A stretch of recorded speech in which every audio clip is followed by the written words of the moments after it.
Tumawid ako sa isang mundo kung saan ang lahat ay nagising. Ngunit ako ang naging unang isinumpa ng mga Diyos. Dahil lang gusto kong patunayan na ang tunay na likas ng mga Diyos ay demonyo. Basta-basta kong binitawan ang pagkakataon na magising bilang tatlo is class na propesyon, salot ng mga kaluluwa. Pinagtawanan ako ng lahat, tinawag akong tanga. Pati ang nobya kong campus beauty nakipaghiwalay sa akin. Pero hindi nila alam. Nagising ako sa natatanging tagong propesyon, itinakwil ng Diyos. Sa mga sandaling ito, puno ng pagkalito ang aking mukha habang nakatayo sa altar ng paggising. Dahil ang mga tanawin na aking nakikita ay lubos na iba sa mga inilalarawan sa aklat aralin. Ayon sa sinasabi sa aklat aralin, kapag hinawakan mo ang sinaunang bato gamit ang dalawang kamay, maililitaw na isang Diyos, napipili sa iyo bilang kanyang tagasunod, at pagkakalooban ka ng isang natatanging propesyon. Mula ngayon, susunod ka sa Diyos na ito. Papatayin mo ang mga halimaw at mag-aalay ka sa Diyos. Ang apoy mula sa mga napatay mong halimaw ay magbibigay sa iyo ng malakas na kapangyarihan at mga kasanayan. Ngunit sa harap ko ngayon, lumitaw ang apat na Diyos. Ang una na nag-alok sa akin ng bagong propesyon ay isang Diyos na nakasuot ng gintong baluti, ang Diyosa ng digmaan na may hawak na banal na espada. Siya ay nakatingin mula sa itaas. Tinitingnan niya ako ng may kayabangan. Punong-puno ng paghamak at pangmamaliit ang kanyang mukha. Nagising na nila lang, naramdaman ko na ang iyong pagsusumikap at debosyon. Sumunod ka sa akin. Ipagkakaloob ko sa iyo ang karangalan ng isang mandirigma. Pagkatapos nyon, isang kulay abong liwanag ang lumabas mula sa sinaunang bato. Pagkatapos, isang sirang malaking espada ang dahan-dahang lumitaw sa ere. Ang malaking espada ay sumisimbolo sa pinakamababang antas ng propesyon, a level na mandirigma. Biglang nagkagulo ang buong lugar ng seremonya ng paggising. Hehe, para saan pa ang pagsusumikap sa pag-aaral? Sa huli, propesyon ng walang silbi pa rin ang makukuha. Nga, hahaha. Kahit na siya ay nakakuha ng perfect score sa lahat ng asignatura sa high school, ano naman? Lahat ay walang pagdududa sa kanilang mga salitang punong-puno ng pang-uyam. Kasabay nito, biglang lumitaw sa aking harapan ang isang linya ng teksto, pumili. Sumunod sa Diyosa ng digmaan at magpalit ng trabaho bilang e-level na mandirigma. Pangunahing kasanayan, combo stab, talent skill, wala. Hindi ko napigilan ang pagtaas ng aking mga mata. Hindi ba't ito lang? Ang Diyosa ng digmaan na may mayabang na ekspresyon ay nagsabing naramdaman ang aking debosyon at pagsisikap. Ngunit ang ibinigay sa akin ay isang e-level na canon fodder na propesyon. Agad akong umiling ng walang pag-aalinlangan. At agad na lumingon sa pangalawang Diyos sa tabi. Ang Diyos na nakatago sa ilalim ng itim na balabal. Ngunit puno ng matinding puot sa pagpatay. Ay narinig ang aking pagtanggi sa Diyosa ng digmaan. Tila may kaunting kasiyahan. Inabot niya ako at sinabi, matalinong pagpili. Matalinong nagigising. Sumunod ka sa akin. Maging matalim na espada na pumapasok sa walang hanggan. Sa isang iglap, isang itim na liwanag ang kumislap. Nakita kong may itim na talim na nakatutok sa aking leg. Pumili ng dalawa upang maging alipin ng espiritu ng walang hanggan. Nagpalit ng trabaho bilang E-level na anino ng mamamatay. Pangunahing kasanayan, pagsugpo sa walang hanggan, pagtago sa anino.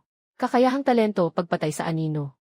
Kasabay nito, ang sinaunang batong inskripsyon ay muling nagbuga ng nagniningning na lilang liwanag. Makikita, isang matalim na talim na biglang lumitaw na pumutol sa kawalang hanggan. Ang kakaibang itim na talim, agad na natakpan ang naunang sirang kulay abong malaking espada. Ang mga tao na kanina ay naguguluhan. Sa isang iglap ay naging tahimik. Lahat ay naantig sa tanawing ito. Tahimik na tao.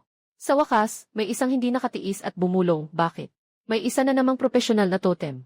Ang ngiti sa labi ni Wang Biao ay nananatiling matigas. Biglang nagbago ang kulay ng mukha. Biglang tumayo at sumigaw, isang tao, paano posibleng magkaroon ng dalawang propesyon? Ang matandang punong guro na si Lin Zengnan ay biglang pinalo ang mesa. At tumayo, na may pulang mukha, na puno ng emosyon, ang galing mo, bata. Ito ay tiyak na isang E-level na propesyon. Matagal nang nasa industriya ng edukasyon siya. Bagamat hindi pa siya nakakakita ng sinumang nagkaroon ng dalawang propesyon. Alam niyang ito ay dahil sa sabay-sabay na pagpili ng maraming Diyos. Muli akong umiling habang nakatayo sa liwanag. Na-level na propesyon sa labanan, Shadow Assassin. Kahit ilagay sa buong ranggo ng mga assassin. Ito ay kilalang kilala. Ngunit hindi ako nagmamadali. Siyempre, nandyan pa ang dalawang Diyos sa likod. Yung Diyos ng kawalang katiyakan na nakasuot ng itim na balabal. Nanginig siya sa galit, ngunit wala siyang magawa. At mula sa mga mata ng espiritu ng kawalang katiyakan na tumitingin sa ikatlong Diyos. Napansin ko ang kaunting takot at paggalang. Ikatlong Diyos ay isang matandang may hawak na puting buto na panggaway. Sa itaas ng puting buto na tungkod ay may nagliliyab na asul na apoy. Ang matanda ay hindi nagagalit ngunit may kapangyarihan. Tumingin sa akin ang gising. Ako ang hari ng kamatayan. Sumuko ka sa akin. Bibigyan kita ng kapangyarihang makontrol ang buhay at kamatayan. Ang yabang ng tono. Gusto ko ang aking lihim sa puso. Mukhang may pagkakaiba sa antas ang mga Diyos sa isa't isa. Sa susunod na segundo, isang linya ng kulay puti ang lumitaw sa aking harapan. Na may malalaking titik, pumili ng tatlong sumuko sa Diyos ng kamatayan. Magpalit ng trabaho sa tses na antas na propesyon, pagsalakay ng mga patay. Pangunahing kakayahan, pagtawag ng mga patay, bansag ng buto. Kakayahang talento, sugo ng Diyos ng kamatayan. Ang mga maaring tawaging mga patay ay walang hangganan. Sandali, ang sinaunang batong parisukat ay muling naglabas ng kahel na liwanag, na tumataas sa kalangitan. Ang buong kalangitan ng bansa ng mga kuneho ay tila naging madilim tulad ng isang eklipse. Kapag tumingin ka pataas, ang bilyon-bilyong kaluluwa ng mga patay ay parang salot, na lumulutang sa itaas ng bansa ng mga ibon. Isang napakalaking halimaw ng mga patay. Nawawalang espiritu ng mamamatay tao. Nakasakay sa kalansay na kabayo ang espiritu ng general. Tila nagdadala ng palatandaan ng pagwawasak sa mundo. Hindi lamang sa Jayang Haishi. Buong bansang kuneho ang nakakita sa nakakatakot na pangitain na ito.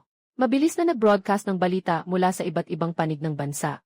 Ang host na si Liu Sisi ay may hawak na mikropono. Medyo nanginginig ang boses, mangyaring huwag magpanik ang mga residente. Ang pangyayaring ito ay nakumpirma.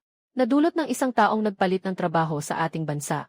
Sa kasalukuyan, sa lihim na militar na may pangalang Wolf's Nest, nandoon ang isang matandang lalaki na may puting buhok na nakasuot ng Zongshan suit, na may matalim na tingin na nakatingin sa kalangitan sa tanawin ng katapusan ng mundo. Mabuti na lang, Chen Lao, mabilis kang kumilos. At naagapan mong harangan ang pangyayaring ito. Kung hindi, matagal nang kumalat ang balitang ito sa ibang bansa. Sino ba talaga si Qin Shui? Ano ang nagdulot ng ganitong nakakatakot na pangitain? Bahagyang tumango ang matandang may puting buhok at nagsabi. Nagpadala na ako ng tao para mag-imbestiga. Ano man ang kanyang pagkatao. Tiyak na agad natin siyang poprotektahan. Mas naging masigasig ang mga media na nag-cover sa insidente. Mga kamera na parang mga baril at kanyon. Itinutok ang itaas ng awakening platform. Sa mga nagbabalot na ulap, sa oras na ito, narito ako sa seremonya ng paggising. Na walang kaalam-alam sa mga pangyayari sa labas. Habang tinitingnan ang matandang lalaki na nagngangalang Hades, hindi ko maiwasang mag-alinlangan. Bilang isang taong pamilyar sa kasaysayan ng mga nagising, alam ko nang mabuti ang huling level na necromancer ng Rabbit Kingdom ay nakamit na ang napakataas na tagumpay. Kaya't basta't pinili ko ang na antas na trabaho na Undead Calamity. Katumbas ito ng pagpili ng isang piniling simula. Tiyak na magiging tanyag sa kasaysayan. Ngunit muli akong bahagyang umiling. Nais kong makita ang huling Diyos. Na ang huli masasabing hindi Diyos, kundi isang mortal. Puno ng mga sugat na katawan. Gulo-gulong itim na buhok. Dugong pula na mga mata. Sa kamay ay may hawak na halos maapoy na sulo. Kung ikukumpara sa tatlong makapangyarihang presensya sa harap, ang ikaapat na Diyos ay tila isang pulubi. Ngunit nang magsalita ang pulubi, ako'y nayanig. Ikaw ba'y isang tagapaglakbay mula sa asul na bituin?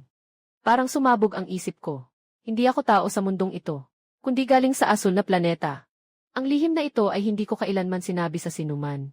Kahit na ang tatlong Diyos na iyon kanina, ay hindi nakakita sa aking pinagmulan. Ngunit ang Diyos na ito na parang karaniwang pulubi, ay agad na nakita ang aking pinagmulan. Anong ibig sabihin nito? Ang Diyos ba sa harap ko, ay isa ring tagalampas mula sa Blue Star? Punong-puno ako ng pagkabigla. Hindi ko pa nga naitatanong ang sarili kong tanong. Nang biglang nagsalita ang taong may gusgusing damit, nagmamadali. Huwag kang sumunod sa mga Diyos. Ang lahat ng ito ay pakana ng mga Diyos. Tayo ay mga piyesa. Lahat tayo ay mga biktima. Pati ang Diyos ay maaaring mapatay. Tayo rin ay maaaring maging Diyos. Pagkasabi nito, bigla ay nagsimulang unti-unting maglaho. Ang katawan ng taong may sira-sirang damit, parang pinatay na siya. Marami akong katanungan sa aking isipan. Ngunit huli na upang magtanong. Sa aking harapan, may lumitaw na isang linya ng teksto. Pumili ng 4, tanggihan ang biyaya ng Diyos. Maging isang taong itinakwil ng mga Diyos. Propesyon, tinatakwil ng Diyos. Pangunahing kasanayan, walang panimulang talento, may depektibong Diyos. Bagamat may depekto ang Diyos, ngunit maaari pa ring tamasahin. Ang pag-aalay ng mga sinumpang pumatay ng anumang halimaw. Maaaring ihandog ang apoy mula sa kanilang katawan, upang makuha ang kanilang mga katangian at talento. At nang lumitaw ang pagpipiliang ito sa aking harapan, ako'y natakot na natuklasan, na sa ulo ng 3 Diyos, ay lumutang ang isang malalim na pulang burgundy na bar ng dugo. Ang dami ng dugo ay umabot sa bilyon. Ang aking pananaw sa mundo ay gumuho sa sandaling ito. Kaya pala ang mga Diyos ay may bar ng dugo. Kaya pala ang tao ay maaari ring maging Diyos. Sa isang iglap, isang panginginig ang sumiklab sa aking puso. Hindi ko mapigilan ang aking mga kamay na bahagyang manginig. Agad kong naunawaan ang halaga ng kakayahang ito ng may depektibong Diyos. Dati, tanging mga Diyos lamang ang makakaranas. Ang mga nag-aalay na mga awakener ay kailangang pumatay ng mga halimaw. At ialay ang apoy ng mga halimaw sa Diyos na kanilang sinasamba. Upang makakuha ng mga biyaya tulad ng ikalawang paglipat ng kakayahan mula sa Diyos. Ngunit ang may kapansanan na Diyos ay isa pa ring Diyos. Ibig sabihin, ang pagkakaroon ng Diyos ay nagbibigay daan upang makipantay sa mga Diyos. At makaranas din ng pag-aalay. Ang mga katangian at talento ng mga halimaw ay maaaring magamit para sa sarili. Kahit na ito ay isang puting papel na propesyon sa simula. Ngunit mayroon itong walang katapusang posibilidad ng paglago. Maaari pa itong maging tunay na Diyos. Samantalang ang tatlong Diyos sa unahan, isa ay mayabang at matipid. Isa ay tila ng udyok ng biktima sa pamamagitan ng tukso. Isa ay tahasang tinatawag ang sarili na sumasamba sa kanya. Mga tagasunod, mga alagad, sumasamba. Walang isa mang tunay na salitang iginagalang. Marahil sa mga mata ng mga Diyos na ito, ang tao ay hindi higit pa sa mga insekto na kanilang nilalaro. Sa entablado, ang mga pinuno ng apat na pangunahing samahan ng bansang kuneho, sina Liu Liantang at Zhen Yuan. Si Xiao Xiao at Wang Meng ay lahat nakapaligid sa entablado. Dating punong guro Lin Zengnan. Hindi pa siya nakaranas ng ganitong trato sa buong buhay niya. Si Lin Zengnan ay labis na natuwa sa mga papuri. Nakangiti siya ng labis. Klaseng Qin Xiao. Ngunit kami ay nagtutok sa mga estudyanteng ito sa unang mataas na paaralan. At sila ay aming mga natatanging nagtapos. Ngunit habang nagsasalita, ang nakakatakot na hukbo ng mga kaluluwa sa langit ay unti-unting nagsimulang maglaho. Pagkatapos, muli, isang sinag ng liwanag ang sumiklab mula sa sinaunang batong monumento. Ang ikaapat na propesyon.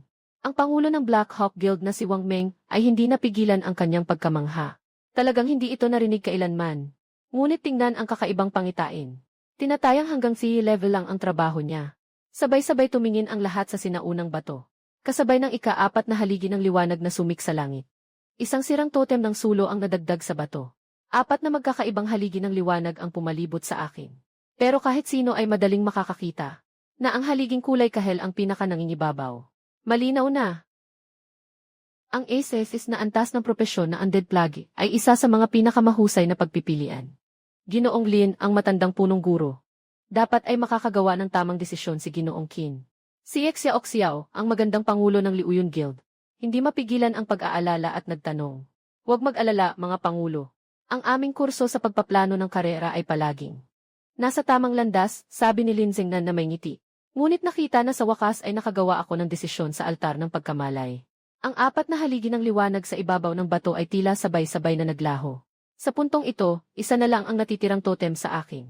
Isang sulo na halos naubos na ang apoy. Pagkatapos na umikot ito sa paligid ko, pumasok ito sa aking noo. Biglang naguluhan ang lahat sa paligid. Hindi ito posible, di ba? Ang mukha ng dating punong guro na si Lin Zengnan biglang naging matigas. Ang mga pangulo ng apat na pangunahing samahan ay nagulat din sa entablado. Ang bawat isa ay may mga mata na puno ng hindi makapaniwala. Hindi siya pumili ng mga undead calamity. Ang pangulo ng Feng Huo Guild na si Liu Lian ay agad na umiling at nagbuntong hininga. Nagmumuni-muni na sana siya ang nakatayo sa altar ng awakening.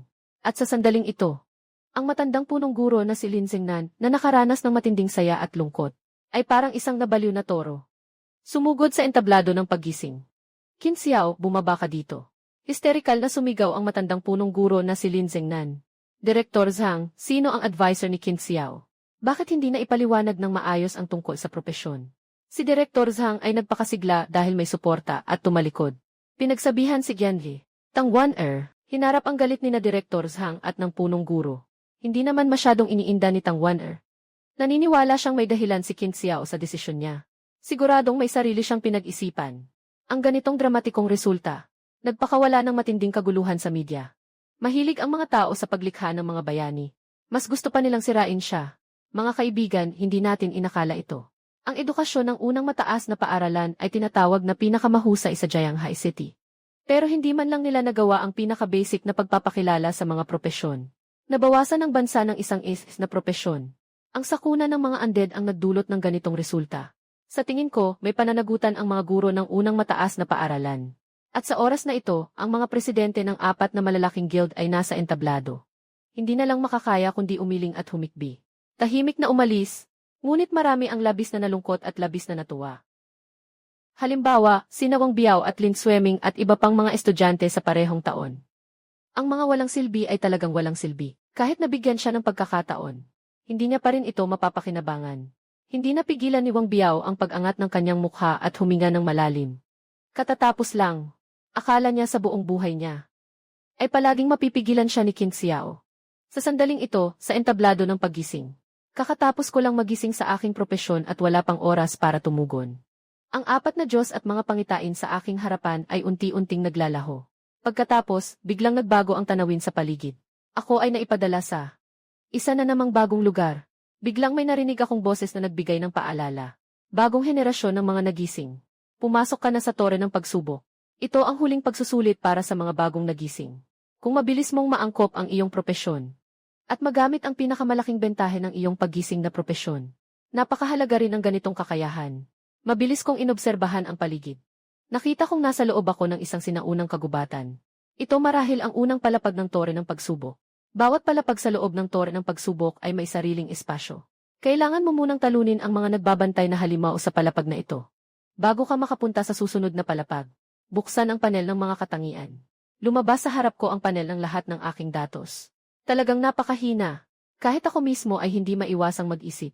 Ang apat na pangunahing katangian, lakas, bilis, liksi at espiritu. Lahat ay may nakakaawang 5 puntos lamang. Buhay at atake. Depensa. Mas mababa pa kaysa sa pinakamababang level na propesyon. Wala pang mga paunang kasanayan. Isang simula na talento lang ang mayroon ako sa buong katawan. Kulang na Diyos. Tama naman. Pinikit ko ang aking mga mata at sinimulang tingnan ang paglalarawan. Kulang na Diyos. Ang Diyos na itinakwil ng mga Diyos. Kahit na kulang, maari pa ring tamasahin ang sakripisyo. Ang pag-aalay ng banal na apoy ay maaaring punan ang kulang na pagka-Diyos. Sana hindi ako nagkamali ng desisyon. Sa mga sandaling ito, mula sa paligid ng gubat, may narinig na kaluskos. Lumabas na ang unang tagapagbantay ng unang palapag ng tore ng pagsubok. Nakita ko na ilan sila. Mga kuba at malataong halimaw na goblin. Agad kong nakilala ang halimaw na ito. Bagamat ang goblin ay karaniwang ang pinakamahina na halimaw. Para sa akin na halos walang kakayahan sa harap ng sitwasyong ito. Hindi ko pa rin kayang maging pabaya. Hinawakan ko ng mahigpit ang aking mahabang sibat. At nag-ingat na umatras ng ilang hakbang. 3 goblin ang lumitaw sa aking harapan. At nahulog ako sa sitwasyon ng pag-atake.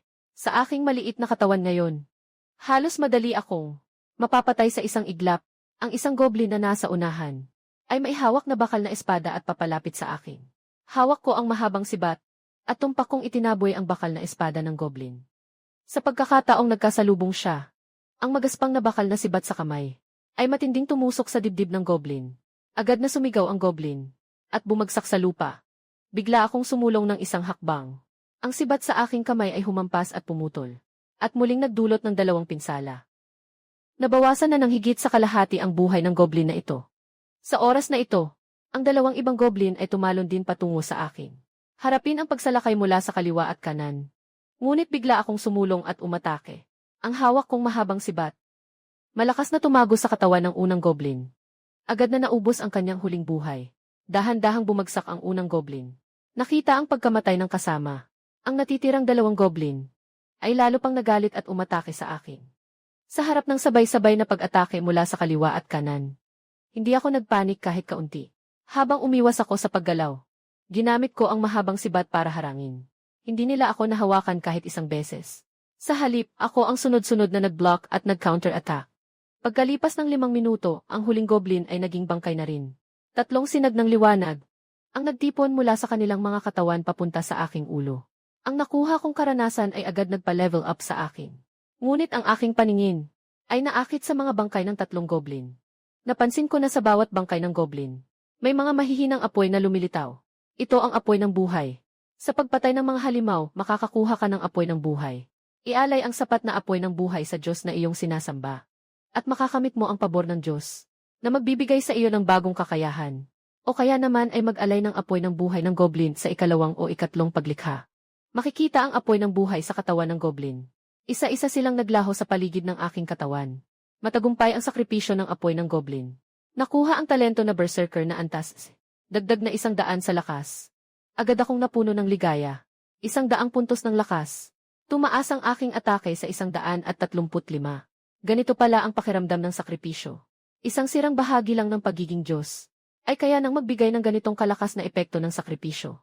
Ang mga Diyos na may kumpletong kapangyarihan, araw-araw ay tinatamasa ang sakripisyo ng milyon-milyong tagasunod. Hindi ko maisip kung gaano katindi ang lakas na nakukuha nila. Malaki pa ang unang palapag. Hindi lang 2 o 3 goblin ang mga halimaw dito. Kailangan patayin ang kanilang pinuno para makapasok sa susunod na palapag. Hawak ko ang mahabang sibat habang patuloy akong naglalakad papasok sa kailaliman ng gubat. Muli kong natagpuan ang isang maliit na grupo ng mga goblin. Pero sa pagkakataong ito, ako na may taglay na 135 na puntos ng lakas sa pag-atake. Parang isang Diyos na bumaba mula sa langit. Isang sibat, isang kalaban. Agad na nagbagsakan ang mga bangkay ng goblin sa harapan ko. Ang bawat puting liwanag ng karanasan ay dumaloy papunta sa akin. Hayaan mong umangat ako muli sa isang antas. Biglang may isang napakalaking goblin na nagtaas ng isang napakalaking pangil ng lobo at ibinagsak ito sa akin. Agad akong umiwas sa atake at ang matibay na bakal na sibat sa aking kamay ay tumusok sa kanyang hita na nagdulot ng isang malaking sugat. Ang lider ng goblin ay napasakit. Parang sumasayaw ako na umiikot sa paligid ng lider ng goblin. Patuloy na umaatake gamit ang aking mabigat na pang-ukit. Agad na bumaba ang buhay ng lider ng goblin sa kalahati. Ngunit sa oras na ito, nakita kong naging pula ang mga mata ng lider ng goblin. Pagkatapos ay parang nagwawala ito. Biglang tumaas ang kanyang kapangyarihan. Yumuko ito at sumugod sa akin na parang humahampas at umaatake. Ngunit ito ay saktong ayon sa gusto ko. Mabilis akong gumalaw.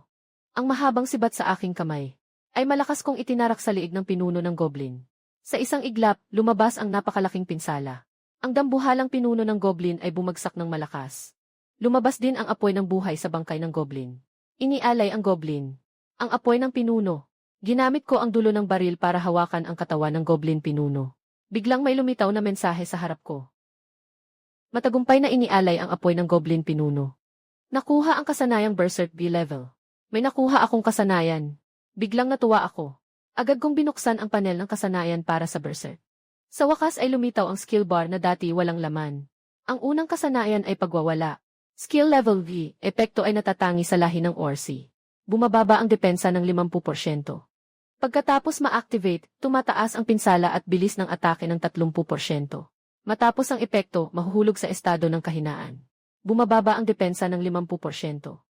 Habang ako'y bahagyang kinakabahan sa aking puso. Isang linya ng teksto ang muling lumitaw sa aking harapan. Gusto mo bang gumastos ng 0 puntos ng apoy upang palakasin ang kasanayang ito? Nagtaka ako bigla. Akala ko ang apoy ay may ganitong gamit.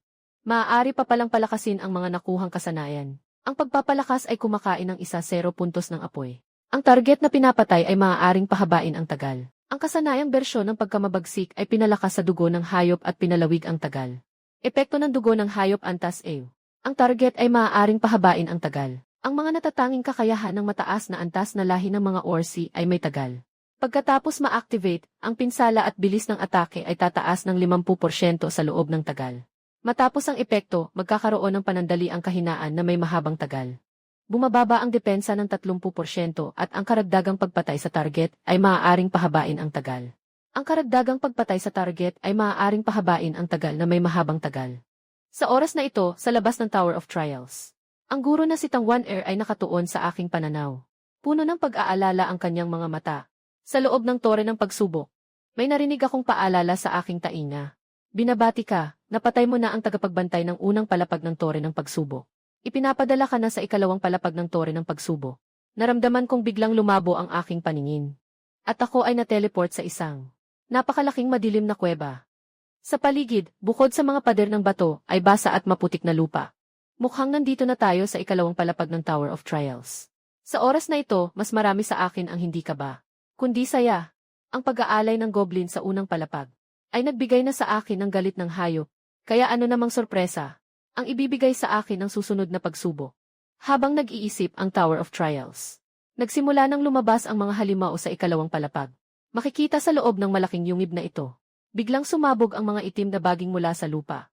Ang mga baging ay matutulis na parang mga tinik, na nagdudulot ng panginginig sa katawan. Agad akong tumalon pabalik, at itinaas ang hawak kong mahabang sibat. At biglang inalog ito.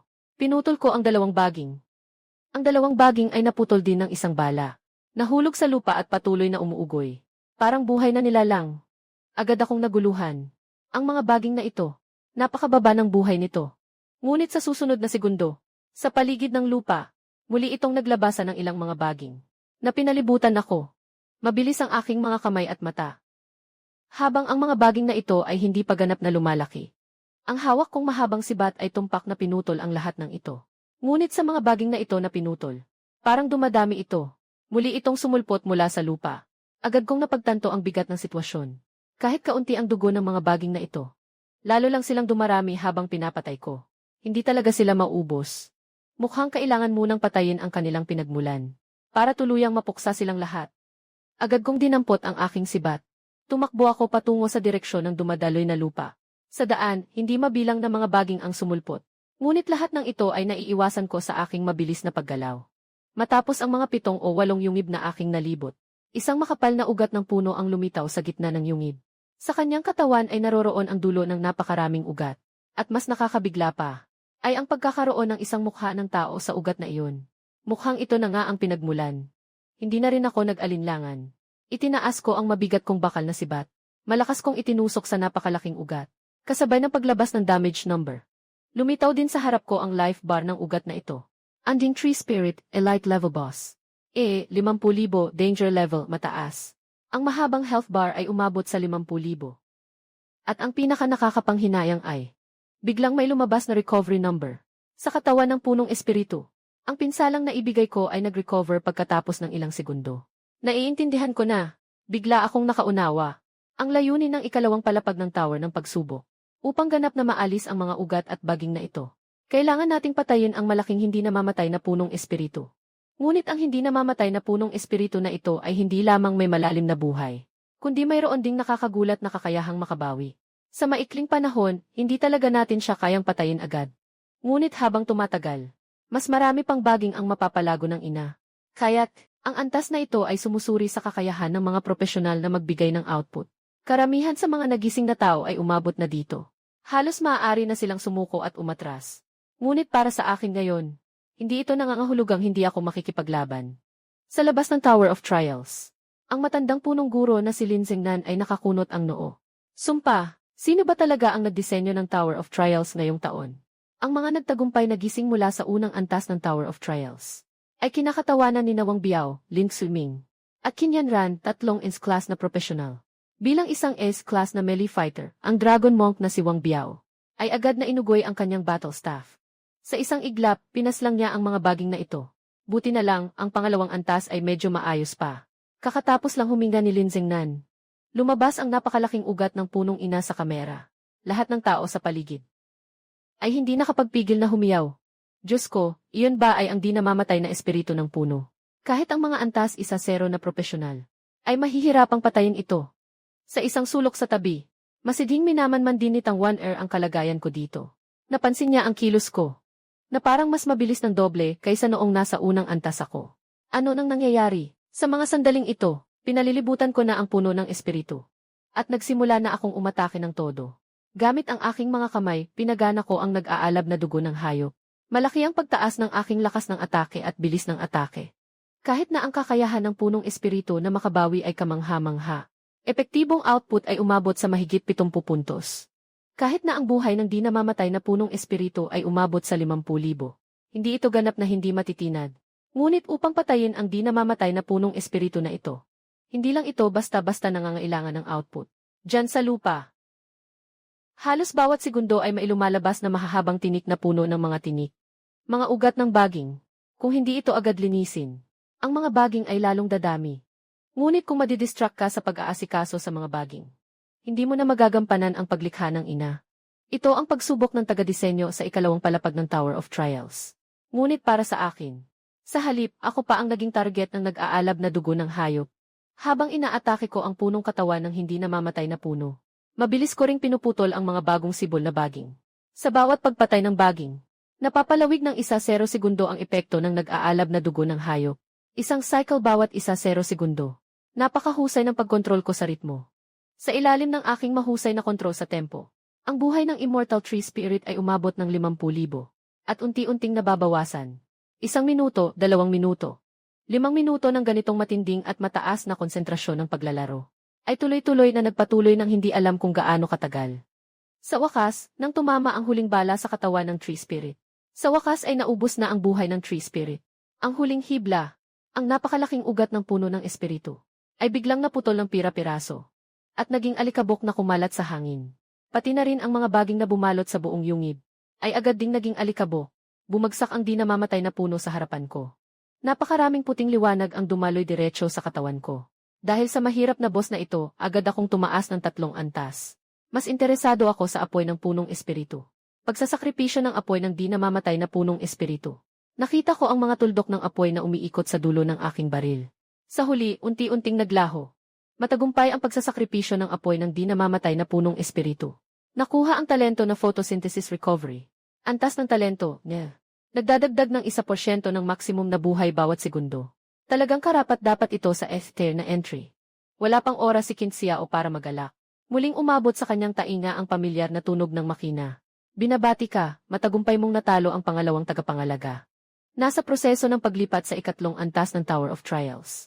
Sa isang iglap, si Kinsiao ay naipadala mula sa madilim na lungga, patungo sa isang bukas na latyan.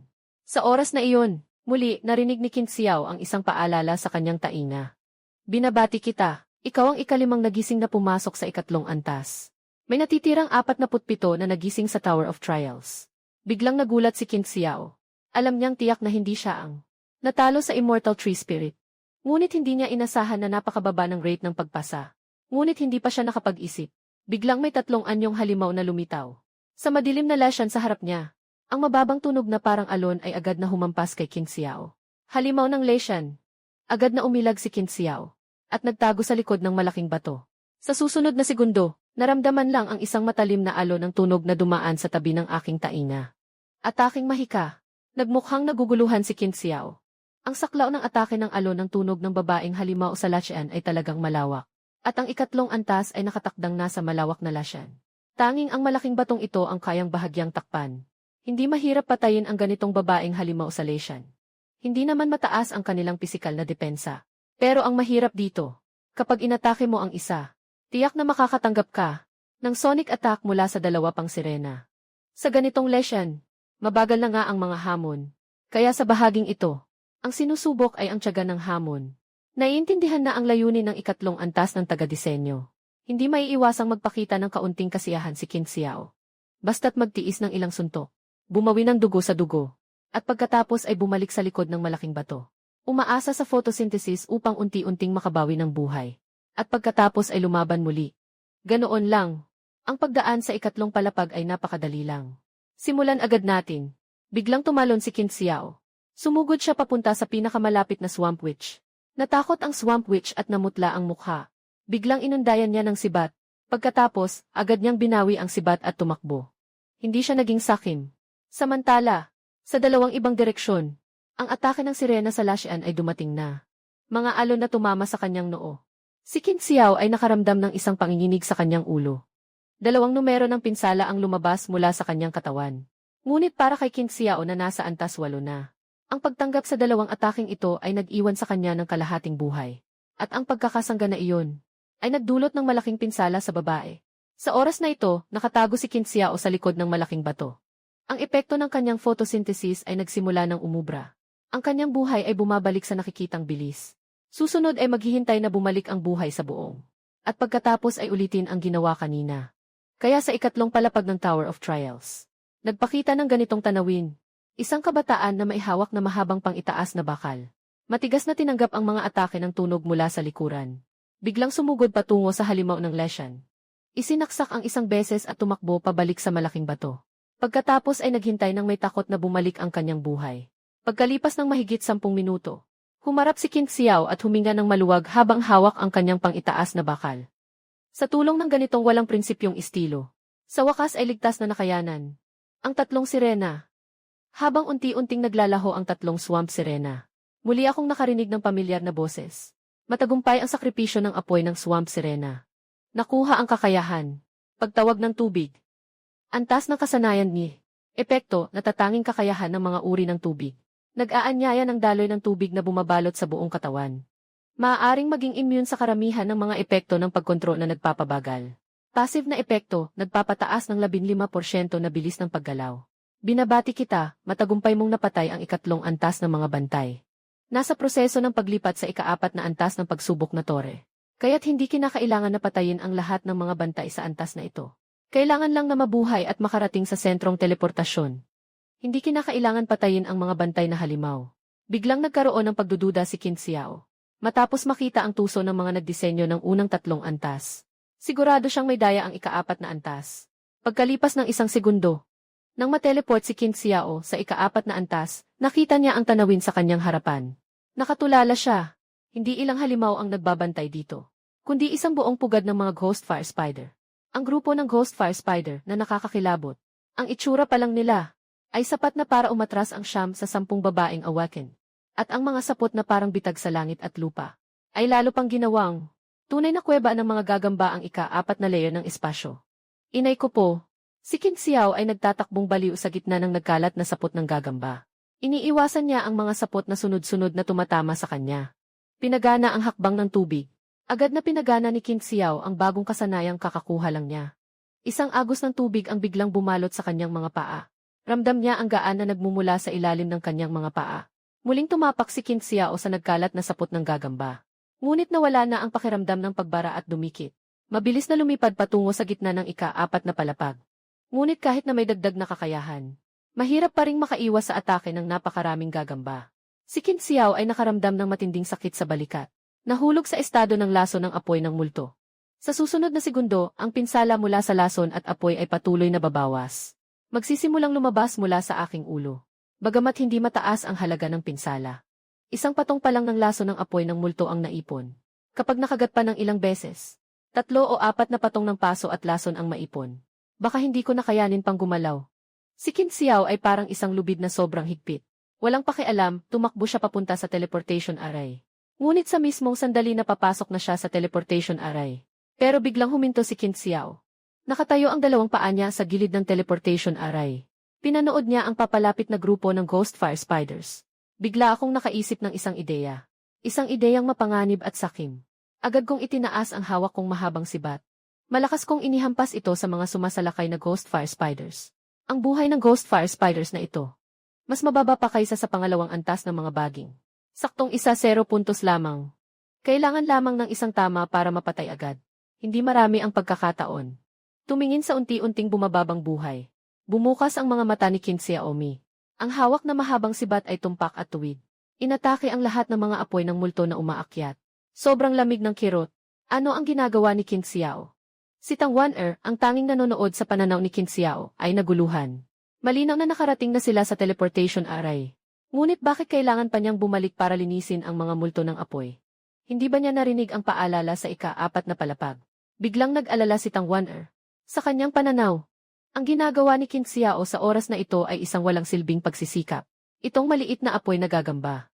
Kahit gaano pa karami, wala namang gaanong karanasan ang isa. Ang paggamit sa kanila para makakuha ng karanasan ay sayang lang sa oras. Hindi ba alam ni Qin Xiao na ang oras ng pagdaan ang tunay na marka? Qin Xiao, ano ba talaga ang ginagawa mo? Sa oras na ito, si Qin Xiao ay nasa isang matinding tensyon. Sa isang banda, kailangan niyang tiyakin na hindi siya maatake. Sa kabilang banda, kailangan niyang bantayan ang pababang health bar niya. Hanggang sa dumami ng dumami ang mga Ghost Fire Spider na pumapalibot. Ang health bar ni Qin Xiao ay bumaba na lang sa 1/4, nasa delikadong linya. Kailangan kong pumasok sa teleportation array. Isakripisyo ang apoy ng Ghost Fire Spider. Nagsimula nang sumayaw ang dulo ng baril ni Qin Xiao Qiang. Sa huling sandali, nagmadali siyang simulan ang ritual ng sakripisyo. Kasabay nito, humakbang pabalik. Isang paa lamang ang sumampa sa teleportation array. Habang ang paligid ay umiikot at naguguluhan. Sa wakas, narinig ni Qin Xiao ang inaasam na boses sa kanyang tainga. Nakuha ang kakayahang talento, Ghost Fire Toxin. Antas ng entry, ew. Epekto ng entry. Lumalaki sa loob ng nakalalasong lava. Natatanging laso ng uri ng Ghost Fire Spider. Pagkatapos gamitin, nakakabit ang laso ng Ghost Fire at nag-aapoy. Patuloy na pinsala at nagpapababa ng sariling depensa. Napakalaso na patuloy na pinsala at pinipigilan ang epekto ng pag-recover ng target. Ito ay isang napakakaakit-akit na pahayag. Biglang nagalak si Qin Xiao sa kanyang puso. Talagang mayaman sa panganib. Ito ang dahilan kung bakit nagbalik si Qin Xiao sa panganib. Demonyong apoy na lason. Ang kasanayang ito na pinagsasama ang laso ng apoy. Talagang isang makapangyarihang sandata sa pagpatay ng mga halimaw. Napakagandang demonyong apoy na lason. Sikretong nagagalak si King Xiao sa kanyang puso. Ngunit hindi pa siya nakapagpasalamat. Nang biglang, narinig ang malalakas na pagyanig mula sa lupa. Ang tagapagbantay na halimao sa ikalimang palapag ay lalabas na. Agad-agad, isang napakalaking anino ang lumitaw sa paningin ni King Xiao. Ito ay isang higanteng oso na kasing laki ng isang bundok, na may balahibong magaspang na parang tinik. Lahi halimaw na may kuko ng multo na oso. Kalagayan, ganap na laki, antas 15. Elite na boss, antas ng panganib, lubhang mapanganib. Habang tinitingnan ang halimaw sa harap niya, naging seryoso ang mukha ni King Xiao.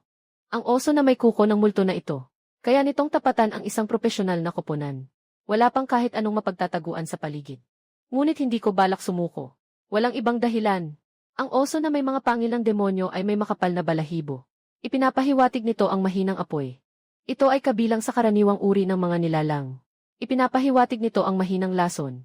Sa oras na ito, sa labas ng tore ng pagsubok, sa plaza ng seremonya ng paggising, nagmumukhang madilim si Lin Zengnan. Isang pares ng mata ng aso ang nakatingin sa malaking screen. Mula sa pagitan ng mga ngipin ay mahigpit na piniga ang ilang salita. Sino ba ang nagdisenyo ng toreng pagsubok na ito? Tungkol lang sa toreng pagsubok. Sa unang 2 antas, ang tribo ng goblin at ang undead na tree spirit ay direktang nagpatumba ng halos 70% ng mga nagising. At sa susunod na 3 antas, ang swamp witch ay muling pinahirapan ang mga mandirigma na mabagal kumilos. Lahat ay natanggal. Pero may ilang mga trabahong pangmalayuan na umaasa sa kakayahan nilang umatake mula sa malayo at nagtago sa mga bitak ng bato. At mula sa malayo ay napatay ang 3 swamp banshee. Pagdating sa nakakakilabot na ika-4 na palapag na ito, ang siksik-siksik na ghost spiders ay kinilabutan pati si Lin Zengnan. Sa oras na ito, sa live na screen, ilang natitirang mga seed player na nagising sa E-level na propesyon at ilang E-level na professional. Si Wang Biao, ang Dragon Monk, ay umaasa sa kanyang makapal na armor. Napilit na nagdadala ng pinsala patungo sa gitna ng pugad sa teleportation array. Kahit na ganoon, nang makarating siya sa teleportation array, mayroon na lamang siyang kaunting buhay. Hindi rin maganda ang kalagayan ng Swordmaster Lin Swimming. Ang kanyang ice attribute ay eksaktong kinakalaban ng Ghost Fire Spider. Nakasalalay siya sa shield ng A-level na propesyon para sa kanyang kaligtasan. Nakaabot siya sa teleportation array nang walang masyadong panganib. Ang school bell na si Kinyan Ran, na nagising bilang Shadow Hunter, ay nakasalalay sa kanyang skill na dodge para sa ambush. Maaari ring sabihin na siya ay nakarating sa teleportation array nang walang masyadong panganib. Naging isa siya sa mga nakarating sa ika-5 antas. Isang tanging babaeng gising. At dati, umasa sa kanyang apoy na katangian. Ang unang pumatay sa hindi namamatay na punong espiritu. At ginamit ang apoy ng mga palaso upang patayin ang halimaw sa Lachyan na si Liu Ruyan. Nang dumating siya sa ika-4 na antas ng pugad ng mga apoy na gagamba, ganap na nawalan ng pag-asa. Bilang isang mahina namang usap ng mahika, ilang hakbang lang ang kanyang nagawa bago siya mahuli sa sapot ng gagamba. Tumingin sa napakaraming apoy ng mga multo at grupo ng mga gagamba. Si Liu Ruyan ay nagpasya na talikuran ito sa takot. Nakikita na ang mga gising na tao sa taong ito ay ilan na lamang ang mga pangunahing kalahok. Si Principal Lin na nagmumura ay sumunod sa pananaw ni Wang Biao at Lin Xuming nang makarating sa ika-5 palapag. At ang adult na multo ng oso na may mga pangil ay lumitaw sa arena ng labanan. Ngunit hindi nila mapigilang magmura muli. Sumpa! Sino ba talaga ang naglagay ng bagay na ito sa Tower of Trials? Huwag sabihing ito ay mula sa bagong gising ng mga propesyonal. Kahit isang buong koponan ng mga propesyonal ay hindi tiyak na mananalo laban sa isang adult na ghost clovier, di ba? Ang Tower of Trials ngayong taon. Sino ba talaga ang nagdisenyo? Narinig ko na may isang mataas na tao na dumating mula sa itaas. Kasabay nito, sa isang lihim na base sa Jianghai City, puno ng mga high-definition na screen ang buong silid ng pagmamasid. Habang tinitingnan ang mga larawan na halos lahat ay nalaglag na. Hindi may iwasang lumabas ang kaunting pagkadismaya sa mukha ni Nick Xiaoyu. Mukhang dito na nagtatapos ang Tower of Trials ngayong taon. Walang sinuman sa Jianghai City ang nakapagtagumpay sa ika-5 antas. Ang katabing mananaliksik na si Wang Lin ay tila may gustong umiyak ngunit walang luha. Siyempre naman, sino ang maglalagay ng isang adult na Ghoul Clovier sa Tower of Trials? Kahit na high-level na profesional, sa oras ng kanilang pagkamulat, hindi naman nila kayang makipaglaban ng isa-isa sa Ghoul Clovier, di ba? Ngunit si Nick Xiaoyu ay mahinang nag-ayos ng kanyang buhok. Sabi ng malamig, talaga, ito ay simpleng batayan lamang ng aming pagsusuri. Ang katabing mananaliksik na si Wang Lin ay nahihiya. Si Nick Xiaoyu ay karaniwang kinakagat ang lapis sa kanyang kamay. Sinabi niya ng medyo malamig, sayang nga lang. Ang mga nagising ngayong taon ay hindi man lang makapasok sa ikalimang antas. Huwag na nating pag-usapan ang mga nakatagong layer. Para mahuli ko lang ang maliit na nilalang na iyon. Ang dami kong pinagdaanan. Sa ngayon, si Qin Xiao ay nasa ikalimang palapag ng tore ng pagsubok. Sa harap niya ay ang mabagsik na Ghost Clothier. Hindi siya basta-basta umatake. Ang Ghost Clothier ay kasing laki ng isang maliit na bundok. Ang magaspang nitong balahibo sa likod ay parang makapal na armor. Ang matalim na mga mata ay matindi ang pagkakatitig sa sumalakay sa harapan. Ngayong nandito na ako. Kung susuko na lang ako nang hindi man lang sumusubok. Hindi iyon ang estilo ni Qin Xiao. Gaya ng matipuno niyang pangangatawan. Ang Ghost Clothier ay isa ring malakas at matibay na halimaw na nakasalalay sa lakas. Bagaman mabilis ang mga galaw nito. Ngunit hindi ito mabilis. Upang manalo, kailangan umasa sa mabilis na paggalaw. Kapag na-activate ang hakbang ng tubig, muling tumaas ang bilis ng paggalaw ni Qin Xiao. Sa oras na ito, ang halimaw na Bear Claw ay naggangalit na umatake kay Qin Xiao. Ang atake ng mga katulad na nilalang ay simple at padalos-dalos. Isang salo, dalawang yakap, tatlong upuan. Isang salo. Parang ang mga pangil ng demonyong oso na umaatake ng buong lakas. Isang pagliko mula sa dating profesional. Kahit na ang depensa ay puno, hindi kayang tiisin ng Shield Warrior. Nananatiling matatag si Qin Xiao. Nakikita niyang papalapit ang demonyong oso sa 3 o 4 na metro mula sa kanya. Dito siya biglang tumalon sa gilid. Nakaiwas siya sa nakamamatay na ataking ito. Pagkatapos ay hindi siya naglakas loob magpahinga kahit saglit. Agad siyang tumakbo papunta sa likuran ng halimaw na oso. Mabilis siyang sumugod. Nakita ni Erbao na nang hindi tinamaan ng halimaw na oso ang kanyang atake. Agad nitong iniunat ang dalawang malalaking braso. At biglang niyakap si Qin Xiao ng buong lakas. Kapag nahuli siya nito, ang sarili niyang kalinisan ay talagang nawasak na. Ngunit si Qin Xiao ay tumakbo patungo sa likuran ng demonyong oso. Ito rin ang bulag na lugar ng atake ng demonyong oso. Ngayon na, si Qin Xiao ay nagmatsyag. Agad na umandar ang nakamamatay na apoy ng demonyo. Sa dulo ng baril ay nakabalot ang kumikislap na apoy ng lason. Malakas na tinusok sa likod ng demonyong oso. Nahulog na ang target sa estado ng demonyong apoy. Nakatarget si Qin Xiao. Walang kahit anong paghinto. Agad na umiwas pabalik. Lumayo. Sa pagitan ng mga kidlat at apoy. Ang demonyong oso biglang umupo pabalik, kasabay ng isang malakas na tunog. Ang marmol ay biglang lumubog. Ito ang 3 upuan. Bagaman mukhang magulo ang hakbang na ito, napaka-epektibo nito sa laban. Kasabay nito, ang demonyong pangil ay matagumpay na nahuli ni Qin Xiao. Demonyong apoy na lason. Ang makapal na balahibo sa likod ay biglang nagliyab. Habang nagdudulot ito ng pagkasunog, nakatanggap din ito ng epekto ng lason. Ang demonyong oso ay lalong naging mabangis dahil sa apoy na lason. Walang pakialam na tumalon patungo kay Qin Xiao. Samantalang si Qin Xiao ay nagsimulang lumipat gamit ang water step. Susunod, kailangan lang niyang hanapin ang tamang pagkakataon. Maglalagay ulit ako ng laso ng apoy ng multo. Tapos lalayo ako para sa kaligtasan. Ang pag-ubos sa Ghost Clothier na ito ay usapin lang ng oras. Ngunit, hindi ganoon kaswerte si Wang Biao na umabot din sa ika-5 palapag. Ang propesyon ni Wang Biao ay is-class na melee, isang panlong monk. Nang makita niya ang Ghost Clothier sa unang tingin, agad niyang hinampas ito gamit ang mahabang baston. Nais ipakita ang sarili sa harap ng lahat sa live stream, upang ipahayag ang kanyang kakayahan at lakas. Ngunit hindi siya pinabayaan ng oso. Ang malaking kamay ng oso ay isang suntok lamang. At si Wang Biao ay naitaboy na parang liwanag. Direktang naalis. Samantalang si Lin Xuming ay hindi rin maganda ang kalagayan. Sa loob ng 3 taon, sinusundan siya araw-araw ng may pagpapakumbaba sa likod ni Qin Xiao. Kaya naman marami siyang natutunan. Kaya hindi siya nagmadali na umatake sa Ghost Clothier. Dahil dito, nakaiwas siya sa unang atake ng Ghost Clothier. Agad siyang tumakbo patalikod sa Ghost Clothier. At inihampas ang kanyang mahabang espada. Nagsimula na siyang maglabas ng matinding atake. Para labanan ang ganitong mabagal na higanting halimaw. Kailangan nilang umikot sa likod nila. Ito pa ang sinabi ni Qin Xiao sa kanya noon. Sayang nga lang, natutunan lang ni Lin Swimming ang panlabas na bagay. Nang makita ng lahat na matagumpay na nakaiwas si Lin Swimming sa atake. At nakaliko sa likod ng Ghost Clothier. Lahat ay labis na natuwa. Classmate Lin. Tunay ngang ang ating genius na binhi mula sa first high school. Napakamahusay na paggalaw. At saka ang kanyang A-level na propesyon. Mukhang hindi imposibleng makatawid sa ika-5 antas. Si Lin Zhengnan ay humawak sa kanyang baba. At mumiti. Sa wakas, may lumabas na talento mula sa unang mataas na paaralan. Ang hinaharap ni Lin ay talagang walang hangganan. At si Tang Wan-er ay nakakita ng eksenang ito. Ngunit nakakunot ang noo. Masyadong nagiging sakim si Lin Swimming. Kahit na ang kanyang output ay medyo kapansin-pansin. Ngunit para sa ganitong malupit na boss na si Ghost Clover, hindi dapat magtagal sa parehong anggulo ng output. Tama nga, makikita sa malaking screen na naramdaman ng Ghost Clover ang lamig sa kanyang puwit. Biglang sumigaw ng malakas. Tapos biglang umupo ng malakas paatras. Si Lin Swimming, na abala sa pag-atake, hindi nakaiwas. Nakita niyang bumagsak ang beer ng Ghost Claw sa kanya. Nabigla at nataranta si Lin Swimming, gusto niyang murahin, grabe. Pero hindi pa niya nasasabi ang gusto niyang sabihin. Naging maswerte siyang naging unang tao sa kasaysayan na namatay dahil naupuan sa pagsubok. Nakita ito ni Principal Lin. Biglang nanigas ang ngiti sa kanyang mukha. Mula sa pagitan ng kanyang mga ngipin ay pinigan niya ang ilang salita, Director Zhang. May natitirang dalawa na hindi natanggal.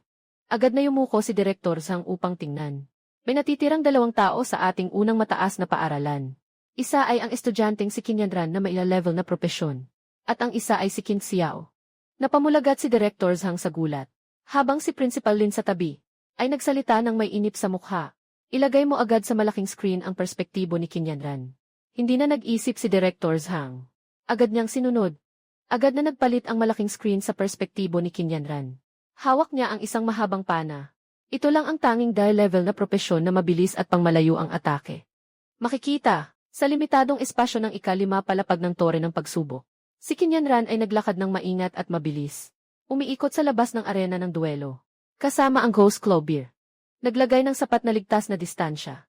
Ang hawak niyang mahabang pana. Patuloy siyang nagdulot ng pinsala sa Ghost Clover. Isa pang atake. Mabilis na mga pana ang tumama sa katawan ng Ghost Clover. Ito ang natatanging kasanayan niya, ang Blood Rune Arrow Rain. Bagaman mababa ang attack ng longbow ni Qin Yanran, nagdulot pa rin ito ng bleeding effect. Unti-unting nababawasan ang ihi ng Ghost Clover. Kiting technique ito, kiting technique. Talagang kahanga-hanga ang pagkontrol ni Qin Yanran sa distansya. Biglang umusbong ang mga papuri mula sa mga tao sa paligid. Sige, ang galing ni Qin Yanran. Ngayon, hindi na naglakas loob si Principal Lin na magsalita ng masyadong tiyak. Nakaharap na lang siyang namumula ang mukha at nag-umpisang pumalakpak. Lahat ng mga mata ay nakatuon kay Qin Yanran. Pati si Tang Wan-er, hindi napigilan na maakit sa galaw ni Qin Yanran. Ayon sa estratehiyang ito, basta't walang hindi inaasahan, maaaring talagang mapagod ang Ghost Clover. Pagkatapos, ibinaba ni Tang Wan-er ang kanyang ulo upang tingnan ang pananaw ni Qin Xiao. Ngunit bigla siyang napapikit sa gulat. Nakita niyang may hawak na mahabang baril si Qin Xiao. At ang kanyang galaw ay mabilis. Bawat pag-atake ay eksakto at mabilis. Kung ikukumpara, ang nagngangalit na Ghost Clover, parang isang payaso, hindi man lang nahawakan ang balahibo ni Qin Xiao. Pero ang pinaka-nakagugulat kay Tang Wan-er, ay halos ubos na ang buhay ng Ghost Clover. Paano nangyari iyon? Anong klaseng pinsala ito? Kahit si Tang Wan-er ay halos masira ang ulo kakaisip. Hindi niya maisip kung paano si Qin Xiao, na walang espesyal na kakayahan, nagawang makapaglabas ng ganoong kalaking damage. Sa napakaikling oras, sa sandaling ito, sa malaking screen ng School Plaza, si Qin Yanran na lang ang natira, sa malawak na arena ng duelo. Sa tulong ng kasanayang dugo ng espada, tanging si Qin Yanran lamang ang makakapagbigay ng pinsala sa oso na may mga pangil. Unti-unting nabawasan ang kanyang buhay hanggang sa halos kalahati. Si Qin Yanran, talagang karapat-dapat na maging huwaran ng ating unang mataas na paaralan.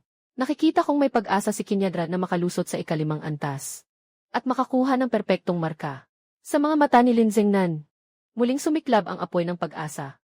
Ngunit sa sandaling iyon, biglang may nangyaring hindi inaasahan kay Qin Yanran sa malaking screen. Ang palaso na dapat sana itatama sa katawan ng bear na may multong kuko, ay lumihis patungo sa ulo ng bear na may multong kuko. Sa isang iglap, lumitaw ang matinding pinsala sa mahina nitong bahagi. Kitang-kita na ang bear na may multong kuko ay napasigaw sa galit dahil sa palasong iyon. Pumasok sa estado ng galit, biglang bumagsak sa lupa, at nagmadaling tumakbo patungo kay Qin Yanran. Ang bilis ay tumaas ng higit sa doble. Si Qin Yanran ay instinctively umiwas. Ngunit sa malawak na arena ng laban, wala talagang mapagtataguan. Kaya't tanging nakatitig na lang siya habang bumabagsak ang galit na kamay ng oso. Pagkatapos ay naging isang sinag ng puting liwanag at naipadala palayo. Ang mga nagising sa mataas na paaralan. Si Qin Yanran ay na-eliminate na. Sa huli, pang-5 pwesto ang kanyang marka. Habang unti-unting naging kulay abo ang kanyang pananaw. At natapos na rin ang pagsubok sa Tower of Trials, kung saan ang huling S-class na profesional ay naglaban. Sino nga ba ang nagdisenyo ng taong ito ngayong taon? Kapag sinubukan mong hawakan, agad kang mapapatay. Sino mang magpapasok dito, hindi makakalaban yan ang dambuhalang oso na may kuko na parang demonyo. Si Lin Zengnan sa oras na ito ay labis na nagalit. na hindi na alintana ang kanyang imahe at nagmumura. Sandali, bakit may mga gising pa? Sa Tower of Trials. Hindi ba't lahat ay na-eliminate na? Habang ang mga tao sa paligid ay unti-unting tumatayo at umaalis. Bigla na lang nagbago ang imahe sa malaking screen. Nakita sa screen, isang binatilyong may hawak na mahabang sibat, ay gumagalaw ng sobrang liksi, at laging nasa bulag na anggulo.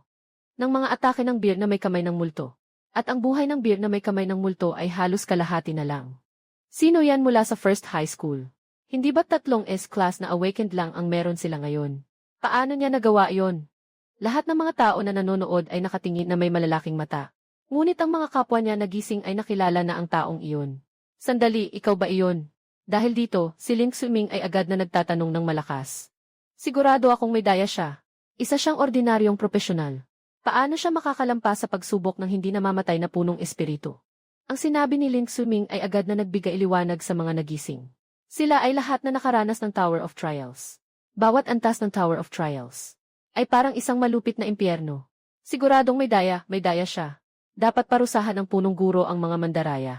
Ngunit sa gitna ng mga pagdududa, ang buhay ng demonyong oso ay unti-unting naubos. At biglang nagalit si Lin Suming. Tingnan ninyo, yung buhay ng demonyong oso, hindi naman bumababa sa bawat atake. Sigurado akong nandaya siya. Agad na nagdulot ng kaguluhan ang sinabi ni Lin Suming. Biglang tumayo ang lahat ng nasa grupo. Sabay-sabay silang sumigaw ng pandaraya, dahil hindi nila matanggap sa kanilang puso. Hindi ko akalain na hindi ko kayang talunin ang isang walang karanasan na tao. Sa oras na ito, nasa 5 antas ng pagsubok na Tor. Nakapag-ipon na ako ng 10 antas ng espiritu ng apoy sa demonyo sa oso. Ngayon, ang kanyang balahibo. Halos lahat ay nasunog na, habang ang oso ay hindi na makayanan at bumagsak. Ang malaking karanasan ay nagdala sa akin diretso sa ika-15 na antas. Walang pag-aalinlangan kung isinagawa ang seremonya ng handog. Matagumpay ang handog ng apoy ng oso ng multo. Nakuha ang talento na kasanayan na bara na pagsugod. Sumugod patungo sa target. Nagdudulot ng epekto ng pagkahilo kapag tumama sa target. Isang mahusay na kasanayan sa paglipat ang nakuha. Habang ako'y nagagalak, bigla na namang narinig ang boses na nagsasabing binabati kita sa pagdaan.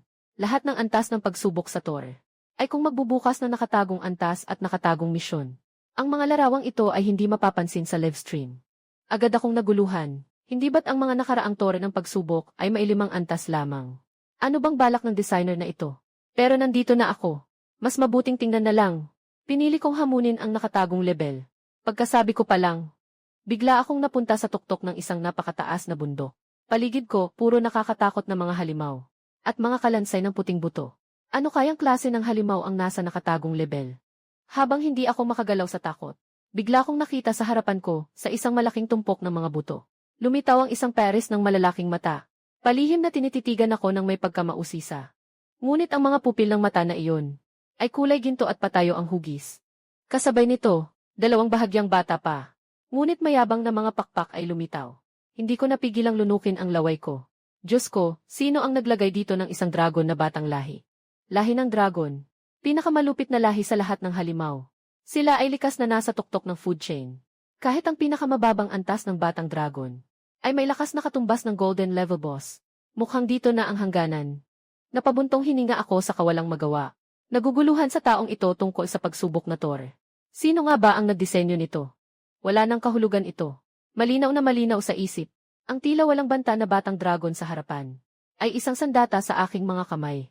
Isang nilalang na hindi makagawa ng kahit kaunting pinsala. At siya ay humihinga ng dragon na may banayad na paghinga. Sapat na iyon para ako'y maglaho na parang abo. Kaya't minabuti kong ibaba ang mabigat kong bakal na sibat. At kusa akong lumapit. Kahit patanggalin ako ng batang ito gamit ang isang hinga ng dragon. Pero nagulat ako sa hindi inaasahang nangyari. Ang batang dragon ay tila walang balak umatake. Sa halip, nakatitig ito gamit ang malalaking mata.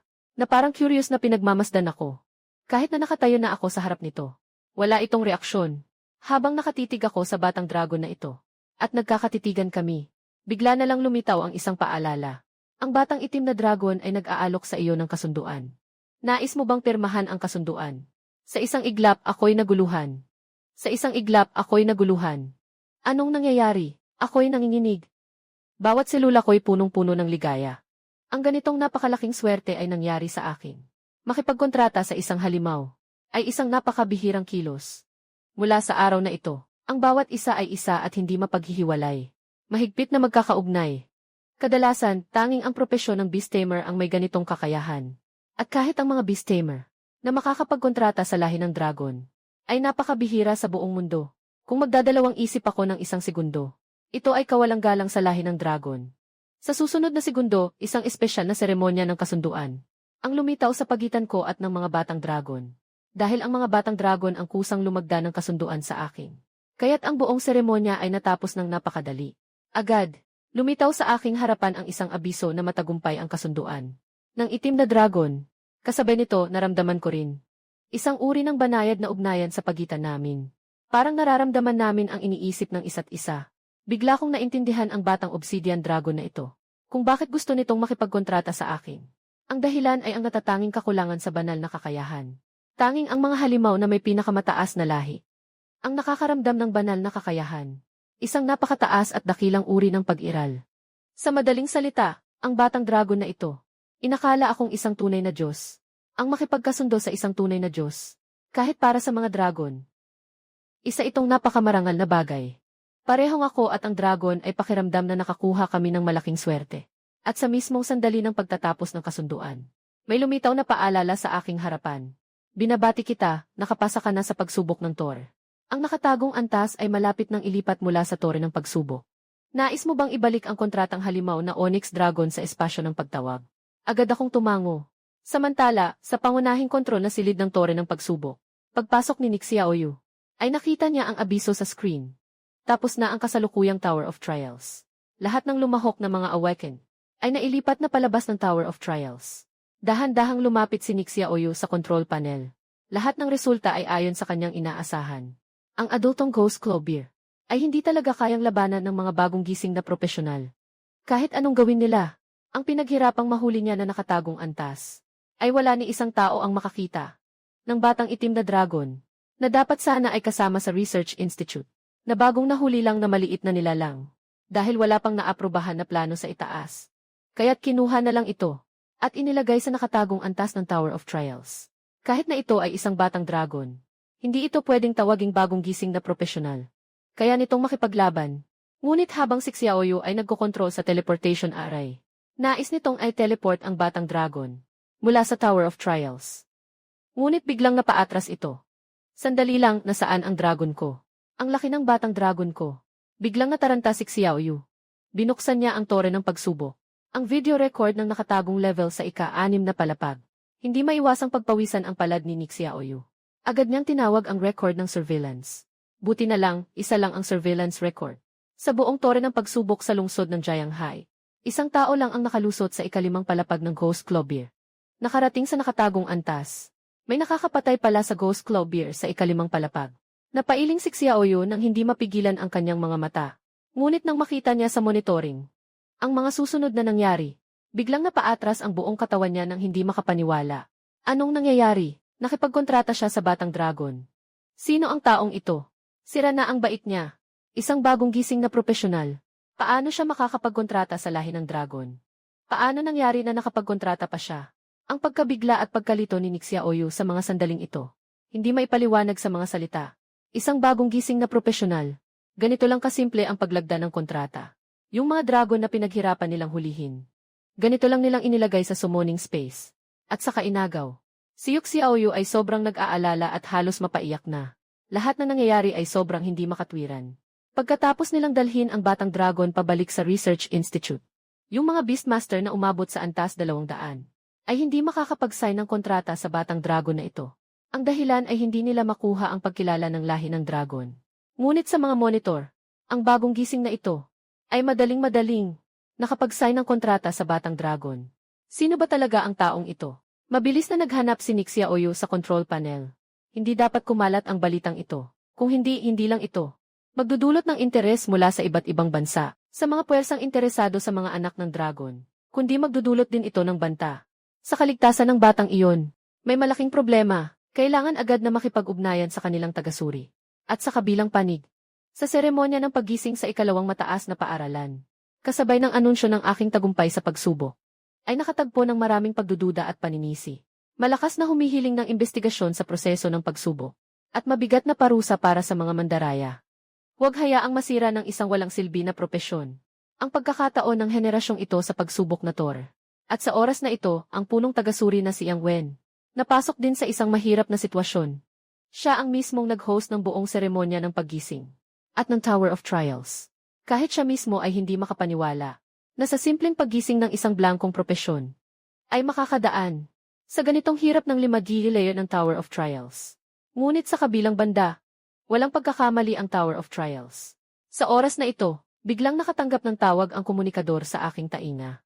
Ikaw ba ang punong tagasuri ng unang mataas na paaralan? Ako si Nick Xiaoyu, ang taga-disenyo ng Tower of Trials na ito. Biglang nanginig si Yang Wen sa takot, sa katayuan at antas ng pagiging taga-disenyo. Malayo ang narating ni Nick Xiaoyu kaysa sa kanya. Sinabi niya ito sa isang tono na hindi mapapabulaanan. Inuutusan kitang agad na ilihim ang balitang ito. Hindi pinapayagang malaman ng kahit sino na may nakarating na sa nakatagong palapag. Ang tore ng pagsubok na ito ay mailimang palapag lamang. Walang nakatagong palapag. Naiintindihan mo ba? Agad na tumango si Yang Wen bilang tanda ng pag-intindi. Parang may natutunan siya. Sa mga nakaraang pagsubok sa Tor, may mga nagising na dahil sobrang galing nila. Napansin sila ng opisyal tungkol sa impormasyon ng mga taong ito. Walang exception, lahat ay lihim. Si Yang Wen, ang punong tagasuri, ay tinanggal ang komunikador. At biglang tumigas ang mukha niya. Bilang pangunahing tagasuri ng seremonya ng paggising na ito, nakipag-ugnayan na ako sa taga-disenyo ng tore ng pagsubok at nakuha ang kanilang tugon.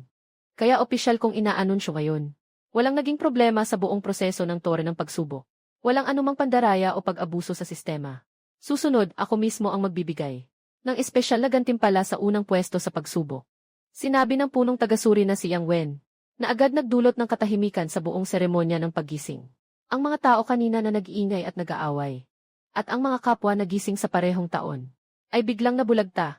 Sa oras na iyon, sa wakas ay naipadala ako mula sa Tower of Trials. Agad na tinutok ng mga kamera sa paligid sa akin. Pagkatapos, ibinigay ni Yang Wen ang isang card na nasa loob ng sobre. Sa aking mga kamay, ito ay isang voucher mula sa Jianghai City Equipment Storage para sa pagpapalit ng armas at kagamitan. At 100,000 gold coins. Hawakan mo ang voucher na ito. Maaari kang pumunta sa equipment storage at palitan ito para sa anumang golden equipment na mas mababa sa level 30. Bigla akong natuwa sa aking puso.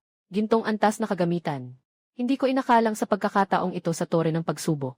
Talagang naglaan ng malaking pondo ang opisyal. Habang ako'y natutuwa. Link swimming. Habang tinitingnan ang weapon exchange coupon sa aking kamay. Halos lumabas na ang apoy ng inggit sa kanyang mga mata. Bakit ang isang bagay na tulad ng gintong antas na armas at kagamitan ay ibibigay sa isang walang kwentang tulad niya? Sobrang aksaya lang iyon. Agad namang sinang-ayunan. At sinuportahan ng iba ang sinabi ni Lin Swimming. Kahit pa nakuha niya ang unang pwesto sa Tower of Trials. Ano naman kung ganyan siya kainutil sa propesyon niya?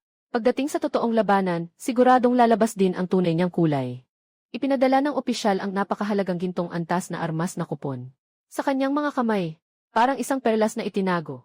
Ang mga usapan at pagdududa ay lumalaki. Ngunit ako'y ngumiti ng bahagya at umiling. Pagkatapos ay naglakad palabas ng masa. Ngunit, pagkabalik ko sa maliit kong inuupahang kwarto na 20 metro kwadrado, biglang sumiklab sa isip ko ang isang matinding pakiramdam ng pagkaapurado. Naku, lalabas na ang batang dragon. Hindi pa nga ako pumapayag. Ilalabas na ang munting nilalang mula sa espasyo ng pagtawag. Isang kumikislap na magic circle. Biglang lumitaw. Sa masikip kong inuupahang kwarto, ang maliit na dragon na ito ay nag-isa nang lumabas. Makikita ang mga itim na mata ng batang dragon, na may pagkausyoso habang tinitingnan ang paligid. Maliit na dragon. Ngayon, ang laki nito ay halos 1 metro lamang.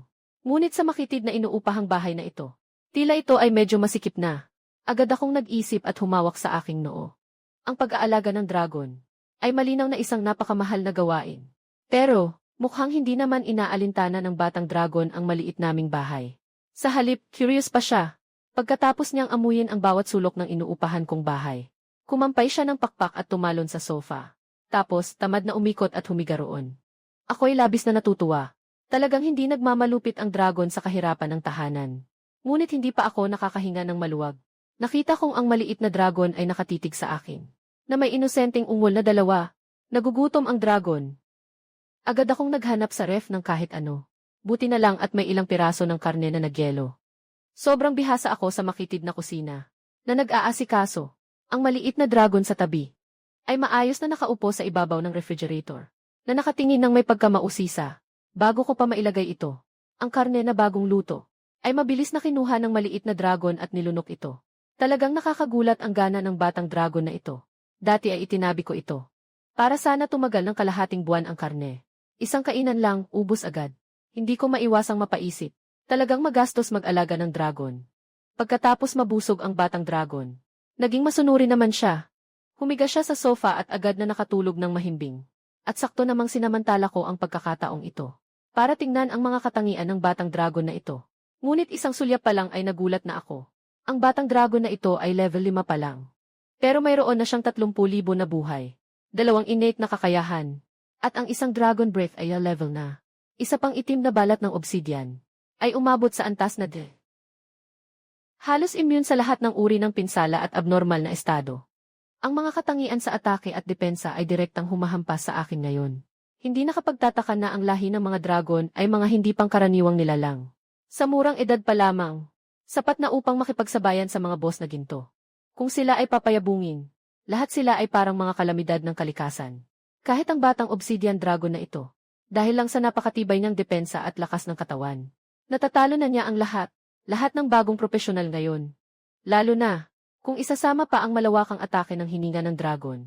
Kapag kasama mo ang batang ito, hindi ba't nagkaroon ako ng isang likas na walang talo na tangke? Bigla akong nakaramdam ng pangangati. Sa wakas, ako'y nakipagkasundo na sa batang dragon. Mayroon na akong kontrata. Maaari na akong ituring na kanyang amo. Nang mag-isip ako, ang batang dragon ay nag-react. Nakita ko ang batang dragon na mahimbing na natutulog. Tiningnan niya ako ng tamad. Isinara ang mga mata, parang hindi narinig. Patuloy na mahimbing ang tulog. Bigla akong naguluhan. Tiyak na natanggap ng batang dragon ang aking iniisip. Ngunit talagang tamad siyang tumugon. Baka mali ang paraan. Umupo ako. Binuksan ang terminal sa mesa. Kumonekta sa database ng unang high school. Nagsimulang maghanap ng mga pangunahing kaalaman sa pag-aalaga ng hayop kasabay nito. Sa pangunahing control room ng lungsod ng Jianghai, si Nick Xiaoyu. Ang kanyang manipis na mga daliri ay mabilis ding nagtatype sa harap ng terminal. Agad niyang nahanap ang lahat ng impormasyon tungkol sa akin. Itinaas ni Xiaoyu ang kanyang braso. Nag-unat siya. Isang propesyon na may sariling estilo. Bakit siya nakapagkontrata ng isang dragon? Kinabukasan ng umaga, pumunta ako sa Jianghai Equipment Warehouse upang ipagpalit ang hawak kong Golden Level Weapon Equipment Exchange Voucher. Matapos suriin ang mga security personnel sa pintuan, pumasok ako sa armory na ito. Pagtingin ko sa paligid, makikita ang iba't ibang kagamitan na nakalagay sa mga estante at nakaayos-ayon sa iba't ibang antas at propesyon. Pero hindi kagamitan ang pakay ko rito, kundi ang isang secondary weapon, isang battle shield. Ang simpleng paggalaw ay hindi sapat para sa lahat ng sitwasyon. Ang tunay na solusyon ay yung kayang depensahan at kayang lumaban. Sa loob ng lugar ng mga kalasag, iba't ibang klase at iba't ibang hugis ng mga kalasag ang nakalagay sa mga estante. Sinulyapan ko ang mga estante ng mga panangga. Sa wakas, may isang pangalan ng kalasag na pumukaw sa aking pansin. Tiger Fierce Battle Shield. Agad akong pumunta upang tingnan ang katangian ng mabagsik na kalasag na ito. Agad na lumitaw sa aking paningin. Malakas ang epekto ng pagtanggol, may dagdag na katangian na pagbawi sa pagtanggol at counterattack. Pagkatapos magtagumpay sa pagtanggol, tataas ang damage ng counterattack ng 30%. Tunay ngang kagamitan ng gintong antas. Ang mabagsik na kalasag na ito, walang duda, magiging isang mahalagang sandata si King Xiao sa susunod, na maglilinis sa mga lugar ng leveling sa paligid ng Jianghai City. Matapos ang masusing pagrehistro, nakuha ni King Xiao ang tigre na nakakatakot na shield mula sa imbakan ng kagamitan. Sa mga sandaling ito, naglalakad siya sa mga kalye ng Jianghai City. At sa kanyang paligid ay puno ng tao. Isang masiglang tanawin. Ito ang unang araw ng bagong henerasyon ng mga gising na tao na nagiging mga propesyonal. Hindi lamang lahat ng mga guild ay abala sa pagtanggap ng mga bagong miyembro. Maraming mga individual din ang nag-aanyaya ng mga permanenteng kasama sa kalye. Ngunit mas marami ang mga nagbebenta ng kagamitan na maliliit na negosyante.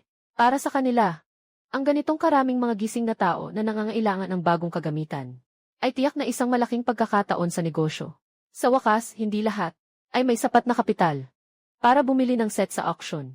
Kapatid, ikaw rin ba ay isang bagong gising na? Gusto mo bang makakuha ng mapa ng mga leveling area sa paligid ng Jianghai City? Isang nagbebenta na nakasuot ng denim. Biglang nagliwanag ang mga mata at humarang kay King Xiao. Mula sa edad ni King Xiao at sa kanyang simpleng pananamit, Madali niyang natukoy ang pagkatao ni Qin Xiao. 50 ginto bawat isa. Mga pinakabagong mapa ngayong taon. Hindi tumanggi si Qin Xiao. Jiang High City. Ang mga lugar para sa leveling sa paligid ay hindi palaging pareho. Saan may bagong bitak ng dungsyo na lumitaw? Saang lugar naman may nagkakalat na mga halimaw? Ang mga impormasyong ito ay palaging nagbabago taon-taon. Agad na naglabas si Qin Xiao ng 100 gintong barya. Sinabi niyang kumuha ng isang mapa. Dagdag pa, kumuha rin ng isa pa. Pinakabagong impormasyon ng mga training area ng bawat guild. Ang maliit na tindero na naka-cowboy na damit. Bigla siyang tumingin kay Qin Xiao na parang may alam. Agad siyang kumuha ng isang sobre mula sa kanyang bulsa. Ibinigay ito kay Qin Xiao. Bulong niya, talaga namang eksperto kayo. Ito ay mga balitang nakuha lang namin kagabi. 4 na sangay ng malaking samahan. Nakamark na ang mga lugar para sa leveling na gusto nilang sakupin. Kami na mga simpleng tao na kumikita lang. Huwag na huwag silang sasalubungin. Ito rin ang impormasyon na gusto ni Qin Xiao. Sa bawat simula ng mga gising na propesyonal. 4 na malalaking guild. Madalas ay direktang. Hayagang sinasakop ang isang lugar. Para sanayin ang mga bagong recruit nila. Marami pang ibang malalakas na guild. May ganitong paraan ng pagkuha ng teritoryo. Mas mabuti kung iiwasan ni Qin Xiao ang mga lugar na ito kapag mag-level up. Para hindi masyadong maraming tao at magulo. Buksan mo ang sobre. Ang unang nakita ay ilang balita tungkol sa bagong batch. Ng mga level na awakened. Si Lin Swimming, level awakened mula sa first high school. Ay piniling sumali sa Baya Guild, isa sa 4 na pinakamalaking guild. Si Wang Biao, unang profesional na nagising mula sa unang high school. Sumali sa Black Eagle Guild. Si Lin Chen, unang E-level na profesional mula sa unang high school. Ang pangalan ni Lin ay Wang Biao. Hindi maiwasan ni Qin Xiao na mapikit ang mga mata. Inulit niya ang 2 pangalan. Si Wang Biao, matagal nang malinaw pa sa unang high school. Na siya ang mortal na kaaway ni Qin Xiao. Lahat ng klase ng tusong paraan ay lantad na.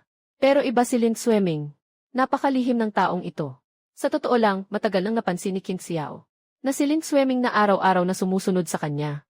Ay napakalalim ng pagkatao. Pero hindi niya inakala na sobrang makitid pala ang isip ng taong ito. Ang kabutihan ko sa kanya. Sa kanyang mga mata, ito ay naging isang mataas na pagkakaloob. Ngayon, si Lin Swimming ay sumali sa isa sa 4 na pangunahing samahan, ang Bayani. Naging pangunahing tinutukan na talento ng Bayani. Ayon sa kanyang ugali, tiyak na hindi siya susuko. Ngunit sa pagkakataong ito, siya ang nasa liwanag habang si Ming Qin Xiao ay nasa dilim. Bahay ng kapangyarihan. Sabi ni Qin Xiao ng mababa ang boses. Ang bahay ng kapangyarihan ay isa sa 4 na pangunahing bahay. Na may pinakamalaking yaman.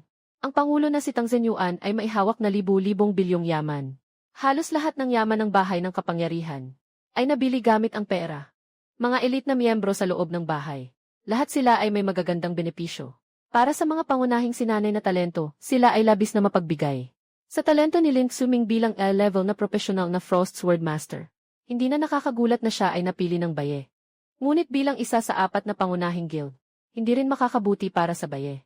Na ipagsapalaran ang kanilang reputasyon para kay Qin Xiao, isang solo player. Ito ay nagbigay kay Qin Xiao ng pagkakataon para sa masiglang pag-unlad. Nakita ni Qin Xiao ang iba pang mga balita na puno ng ingay. Binuksan ang pinakabagong mapa ng distribusyon ng rehiyon. Mula sa pinakabagong Jiang High City, tumingin sa mapa ng distribusyon ng mga leveling area sa paligid. Ang antas ay mas mababa sa level 30. At maraming low-risk leveling area na angkop para kay Qin Xiao. Mga halimaw sa hilagang disyerto ng lungsod. Mga mutasyong lobo sa abandonadong minahan, mga nilalang na nakakalat. Bat na mailaso ng bangkay. Mga nilalang sa South Mountain Ruins, malaking tribo ng goblin. Mga nilalang sa Windy Cemetery, skeleto na sundalo. Para sa mga karaniwang awakened, hindi mahalaga ang dami ng nilalang, kundi ang kalidad. Lalo na sa mga mabababang antas sa simula. Ginagamit lang ang mga ito para sa pag-level up at pansamantalang pagdaan. Pero para kay Qin Xiao, bawat uri ng halimaw ay kayang mag-alay ng isang entry kay Qin Xiao. O kaya naman ay kasanayan. Kaya syempre, maging mababa man o mataas ang antas ng halimaw. Mas marami ang uri na nalalabanan, mas mabuti. Kaya, sinuyod niya ang lahat ng mga mababang antas ng halimaw sa mga mapang ito. Para kay Qin Xiao, lahat ng ito ay kailangang gawin. Ang pinagkaiba lang ay ang pagkakasunod-sunod. Eldubat. Nang makita ni Qin Xiao ang mga nilalang sa paligid ng abandonadong minahan, biglang lumiwanag ang kanyang mga mata. Sa loob ng tore ng pagsubok, matapos maranasan ni Bao Jing ang malakas na epekto ng Ghost Fire Toxin, lalong naging interesado siya sa estilo ng paglalason. Kung makakapagdagdag pa ng bagong lason. Sa pag-spawn ng mga halimaw, lalo na sa pakikipaglaban sa mga boss at halimaw. Tiyak na ito ay isang napakalakas na sandata. At saka, ang abandonadong minahan na ito ay nasa madilim na ilalim ng lupa. Ang mga underground passage ay masalimuot. Kaya't hindi marami ang mga profesional na pipili dito. Sakto lang na makaiwas sa mga mata ng tao. Sige, gawin na natin. Si Qin Xiao ay nasa isang botika sa kalye. Gumastos ng higit sa 1,000 ginto para bumili ng 2 set ng potion ng dugo. Isang set ng asul na potion at isang set ng antidote. Matapos ang lahat ng paghahanda, siya ay naglakbay patungo sa abandonadong minahan. Ang pinakamalapit na bayan patungo sa abandonadong minahan ay ang hilagang pinto ng Jianghai City upang maprotektahan laban sa pag-atake ng mga halimaw. Ang buong Jianghai City ay mahigpit na. Napapalibutan ng mga pader na may mga spell. Tanging ang 4 na pintuan sa hilaga, timog, silangan at kanluran ang maaaring pasukin. 4 na pintuan. Sa mga pintuan ay may mga sundalong ipinadala ng gobyerno na nagbabantay. Bawat gising na tao na pumapasok o lumalabas sa Jianghai City ay kailangang magparehistro. Ayon sa sabi-sabi, ang mga hakbang na ito ay hindi lamang para sa pag-iwas sa mga halimaw, kundi pati na rin sa pag-iwas sa mga gising na mula sa mga kaaway na bansa na nakapasok. Matapos ang isang serye ng mahigpit na pagrerehistro, si Qin Xiao ay unang pagkakataon bilang isang profesional na gising na nakarating sa tunay na ligaw na mundo. Ang tumambad sa kanyang mga mata ay ang malawak at walang hanggan na disyerto. Ang mga dating labi ng sibilisasyong pantao. Sa loob ng daan-daang taon, kinain ng mga halimaw at kopya. Ang natira ay ilang mga daan na bahagyang nakikita. Habang unti-unting lumalayo sa Jianghai City, bumaba na rin ang bilang ng mga profesional sa paligid. Binuksan din ni Qin Xiao ang kanyang attribute panel. Qin Xiao, propesyon, Diyos na tinalikuran. Antas 15, buhay 1,950. Mahiwagang tabak 230, atake 1/5, depensa 320, lakas 50, bigat ng tabak 105, kanta 75. Espiritu 5. Simulaing kakayahan. Sirang banal na katauhan. Kakayahang talento, barbaro antas. Photosynthetic recovery antas apoy ng multo, lason. Kakayahan antas tawagin ang tubig, hakbang. Antas kumukulong dugo ng hayop. Antas barbarong paglusob antas Ngayon, matapos mag-equip ni Qin Xiao ng Tiger Fierce Battle Shield, malaki ang pagtaas ng depensa at buhay. Sa talento na katangian, nakolekta na ang mga passive na katangian ng mabangis na photosynthesis, at 3 passive na katangian ng Ghost Fire Toxin. Kasabay nito, nakuha rin ang Water Summoning Step, at 3 active na kasanayan tulad ng Beast Blood Frenzy. Maaari nating sabihin na kumpara sa pagiging isang blankong propesyon sa simula, mayroon ng malaking pag-unlad sa ilalim ng mga salitang ito mula sa iba't ibang halimaw. Si Qin Xiao ay nagmamayabang sa kasalukuyan. Kahit na humaharap sa mga E-level na profesional, ay wala siyang. Ang tanging kakulangan ay, ang mga paraan ng pag-atake ay medyo kulang. Maliban sa Beast Blood Frenzy, wala nang ibang nakakapinsalang kasanayan. Maaaring umasa lamang sa malaking pagtaas ng pinsala sa estado ng pagkasira. Sa pagkakataong ito, biglang naisip ni Qin Xiao noong nasa Tower of Trials siya, na dati ay umasa sa pagkonsumo ng Fire Seed Value upang palakasin ang kakayahan sa estado ng Beast Blood Frenzy. Hindi niya akalain na ito pala ang tunay na gamit ng Fire Seed. Ngayon ay nakapasa na sa pagsubok ng tore. Dapat ay nakapag-ipon na ng maraming apoy na halaga. Tingnan ang halaga ng apoy. Mabilis na sinabi ni Qin Xiao. Agad na lumitaw ang mensahe sa harap niya. Nakuha ang halaga ng apoy 85. Tingnan ang mga kasanayang maaaring palakasin. Agad, 2 entry sa talento at kasanayan ay lumitaw sa harap ni Qin Xiao. Maaari mong palakasin ang Barbarian Attire. Maaari mong palakasin ang Water Summoning Bee Attire.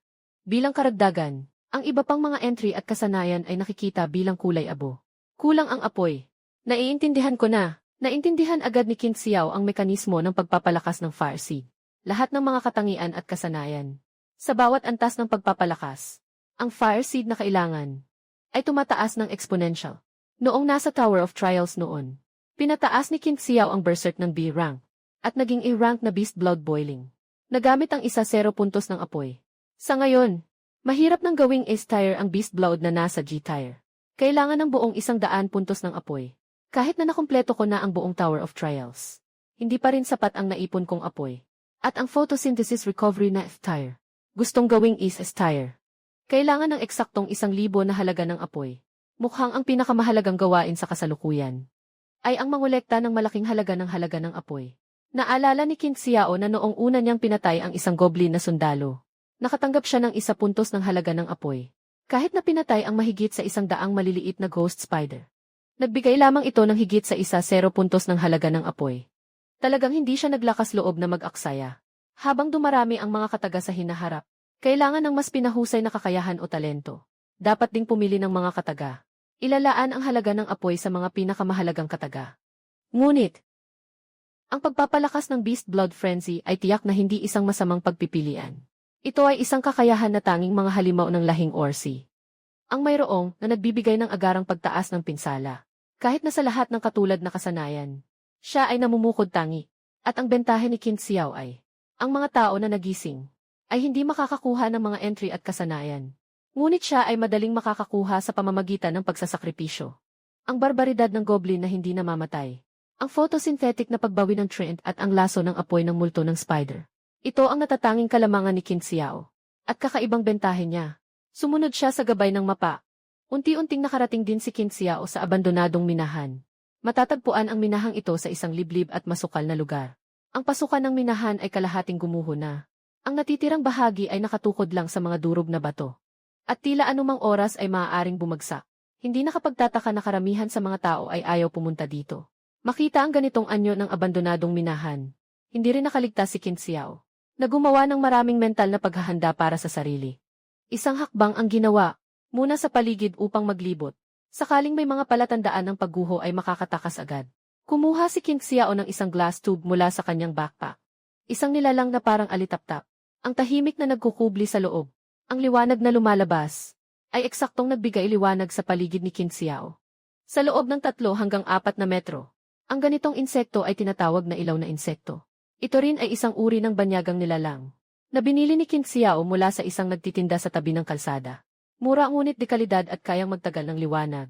Ay isang mahalagang bagay para sa iba't ibang underground dungeon na misyon. Hawak ni Qin Xiao ang ilaw na ud. Isang hakbang. Maingat na sumusunod sa hadang bato ng lagusan. Papasok sa kailaliman ng minahan. Ang mga pader na may batik-batik sa paligid ay nagpapatunay. Ang edad ng mga labirito ay hindi bababa sa ilang daang taon na ang nakalipas. Hindi nagtagal. May lumitaw sa lupa. Isa pang itim na parang buhangin. Dumi ng paniki naging alerto agad si Qin Xiao. Ikinabit niya ang ilaw na insekto sa kanyang baywang. Sa isang kamay, kinuha niya ang matibay na mahabang bakal na sibat. Sa kabilang kamay, inihanda niya ang tigre na may nakakatakot na kalasag ay dahan-dahang naglalakad pasulong gamit ang liwanag ng mga insekto. Maingat na naglalakad siya. Bigla siyang nakarinig ng tunog ng mga pakpak na pumapalo sa itaas ng lagusan.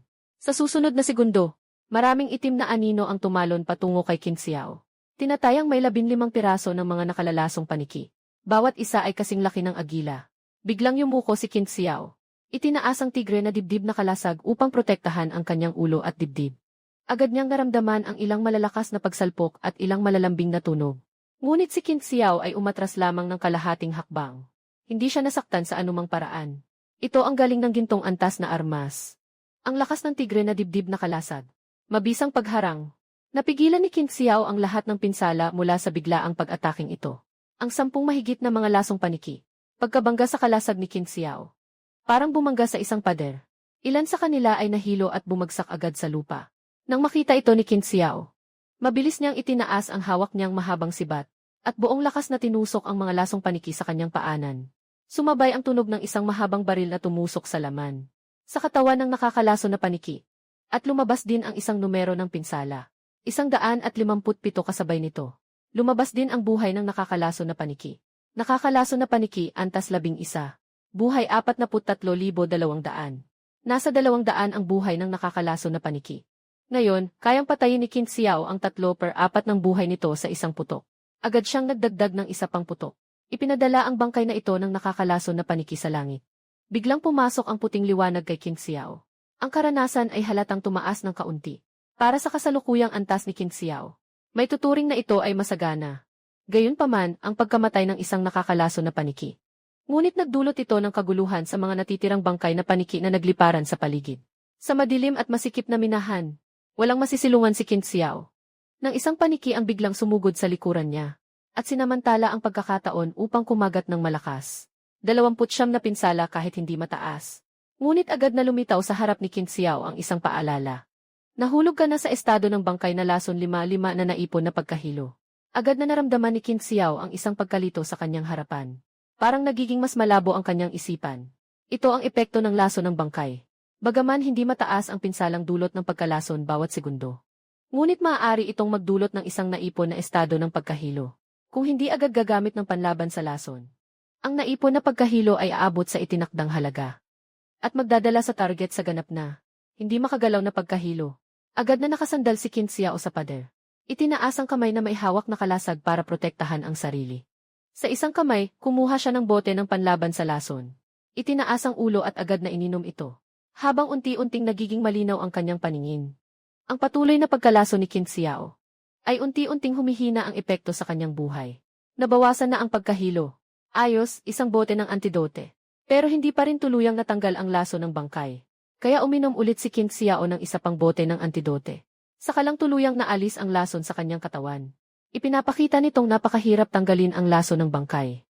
Pero mas lalo itong nagpapatibay. Kay Qin Xiao, kailangan talagang makuha ang entry ng laso ng bangkay. Ang determinasyon ay nagliwanag sa liwanag ni Inging. Hinipo ni Qin Xiao ang pader sa likod gamit ang kanyang kamay. May isang bahagi na nakalubog. Sakto lang para sa espasyo ng isang tao. Agad siyang sumilong at pumasok sa nakalubog na bahagi. Isang kamay ang nakataas, hawak ang kalasag para protektahan ang halos buong katawan. Ang isa pang kamay ay mahigpit na sumaksak ng mahabang bakal na sibat pasulong. Bagamat limitado ang anggulo ng pag-atake. Buti na lang at sapat ang dami ng mga bat ng lason. Tuwing tumatama ang sibat, laging malaki ang pinsala. Para mapabilis ang pagpatay ng mga halimaw. Diretsong ginamit ni Qin Xiao ang beast blood boiling. Sa bawat patay na bat ng lason, na-update ang tagal ng epekto. Biglang doble ang bilis ng kanyang pag-atake. Mabilis na nawala ang tunog ng mga pakpak sa malapit na minahan. At sa ilalim ng mga paa ni Qin Xiao, napuno na ng mga patay na bangkay ng mga patay na paniki. Ang lupa bilang handog ng apoy ng mga patay na paniki, na may mga sinag ng apoy, na agad na nagtipon mula sa mga bangkay ng mga patay na paniki, at pumasok sa katawan ni Qin Xiao. Matagumpay na naihandog ang apoy ng mga patay na paniki. Nadagdagan ang apoy. Matagumpay ang pag-aalay ng bangkay na paniki. Nadagdagan ang apoy. Matapos ang sunod-sunod na tagumpay ng pag-aalay. Hindi pa rin narinig ni Qin Xiao ang nais niyang marinig. Mukhang ang laso ng bangkay na katangian ay hindi ganoon kadaling makuha. Pinunasan ni Qin Xiao ang dulo ng baril na puno ng maruming dugo.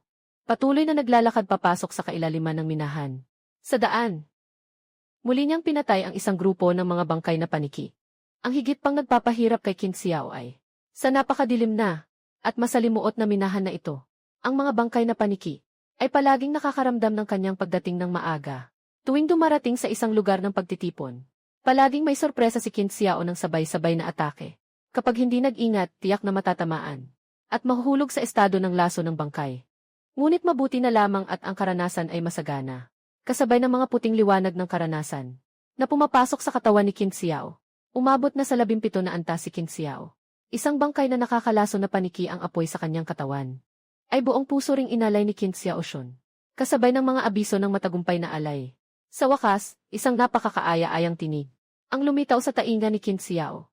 Nakuha na ang talento na salita. Sa wakas ay naipakita ka ng nakakalaso na bangkay. Agad na napuno ng kasiyahan si Qin Xiao. Agad na binuksan ang panel ng talento. Nakita ang isang berding-berding epekto ng bangkay. Na maayos na nakalagay doon. Antas ng bangkay, gi. Epekto, kapag tumama ang atake, nagdadala ng epekto ng bangkay. Na nagdudulot ng patuloy na pagdudulot ng lason sa buhay. At patuloy na nag-ipon ng halaga ng pagkahilo. Talagang purong-purong epekto ng bangkay. Katatapos lang. Naranasan na mismo ni Qin Xiao ang ganitong laso ng bangkay. Sobrang pamilyar na siya sa pakiramdam ng pagkalito at pagkahilo. Lalo na kapag ito ay ginamit sa mga propesyonal na tao. Talagang may kakaibang epekto ito. Isang ganap na sandata ng lason. Sa mga sandaling ito, malalim nang nakapasok, si Qin Xiao sa loob ng abandonadong minahan na ito. Nang bigla siyang makaramdam ng kilabot, pag-angat ng kanyang ulo, nakita niya ang isang pares ng mga matang kasinlaki ng bumbilya. Nakabaligtad sa itaas ng kanyang ulo. Nakatingin sa kanya ng direkta at matalim. Itinaas ni Qin Xiao ang ilaw ng insekto para tingnan.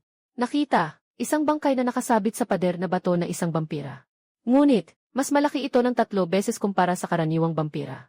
Ang mga nakakatakot na pangil nito ay parang mga kutsilyo. Lumabas na ang boss.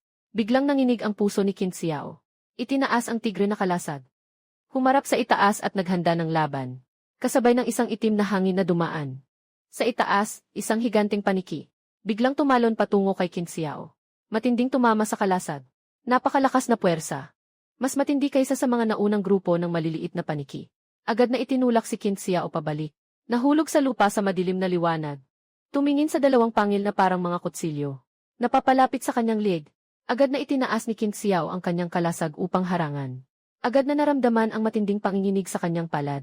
Ang lakas ng halimaw na ito ay talagang napakalakas. Si Qin Xiao ay hindi makabangon sa bigat nito. At mas masahol pa ang nangyari. Sa gitna ng laban, yung ilaw na insekto na nakasaksak sa bewang ni Qin Xiao ay tila tumama sa isang bagay. Isang malakas na tunog. Nabasag ng tuluyan. Biglang nag-isip si Qin Xiao na hindi ito maganda. At nakita niyang ang kumikislap na ilaw na insekto ay hindi pa nakalipad ng ilang metro. Ay nilunok ng higanting patay na paniki. Biglang nalugmok sa dilim ang buong minahan. Naku, hindi pa nakakapaglabas si Qin Xiao ng reserbang ilaw na bulate mula sa backpack. Nararamdaman na niya na may muling humahampas na amoy ng dugo sa kanyang harapan, na malakas na tumama sa kanyang kalasag. 177 kahit na siya ay nasa estado ng pagharang. Pero dumugo pa rin ng ganito karaming dugo. Ngunit sa madilim na minahan, ni hindi mo makita ang iyong kamay. Biglang inundayan ni Qin Xiao ng sibat sa harap. Pero tinamaan lang ng hangin. Sa dilim, ang higanting hari ng paniki na likas na nilalang ng gabi. Ngunit nakakagalaw ng malaya. At si Qin Xiao ay tanging makakapagpasya lamang sa pamamagitan ng tunog ng mga pakpak. Kung ang higanting paniki ay umaatake na. Muli ay may amoy ng dugo na sumalubong. Tahimik na binibilang ni Qin Xiao sa kanyang isip. Ang oras ay ngayon.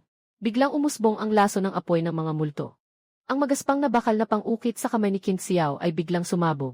Isang pagsiklab ng apoy ang nagbigay liwanag sa paligid. Sa harap ng napakalaking hari ng paniki, bigla itong tumalon. 134 ang target ay nahulog sa estado ng pagkasunog. Ang target ay nahulog sa estado ng lason. Habang lumilitaw ang dalawang linya ng mensahe, sa katawan ng napakalaking paniki, biglang nagliyab ng apoy, na lalo pang kapansin-pansin sa madilim na yungib. Ngayon, tingnan natin kung saan katatakas. Hawak ni Qin Xiao ang kalasag, na matapang na humakbang pasulong. Ang mahabang bakal na sibat ay sunod-sunod na tumusok sa katawan ng higanting hari ng paniki. 137 pinsalang nasusunog 35. Sugat mula sa pagsaksak, kasama ng epekto ng pagkasunog at lason. Agad na nagdulot ng malaking pagbawas sa buhay ng higanting hari ng paniki. Mukhang ang mga bangkay na paniki na matagal nang namumuhay sa mamasa-masang minahan ay talagang mga mahihinang nilalang. Sa makitid na yungib sa ilalim ng lupa, patuloy na lumilipad. Ngunit hindi mapatay ang apoy sa katawan. Nawala ang takip ng kadiliman. Ang higanting paniki na nag-aapoy sa buong katawan ay naging target sa harap ni Qin Xiao. Itinaas ni Qin Xiao ang kalasag. Palapit ng palapit. Ang mahabang bakal na sibat na balot ng nakakalaso na apoy ng multo.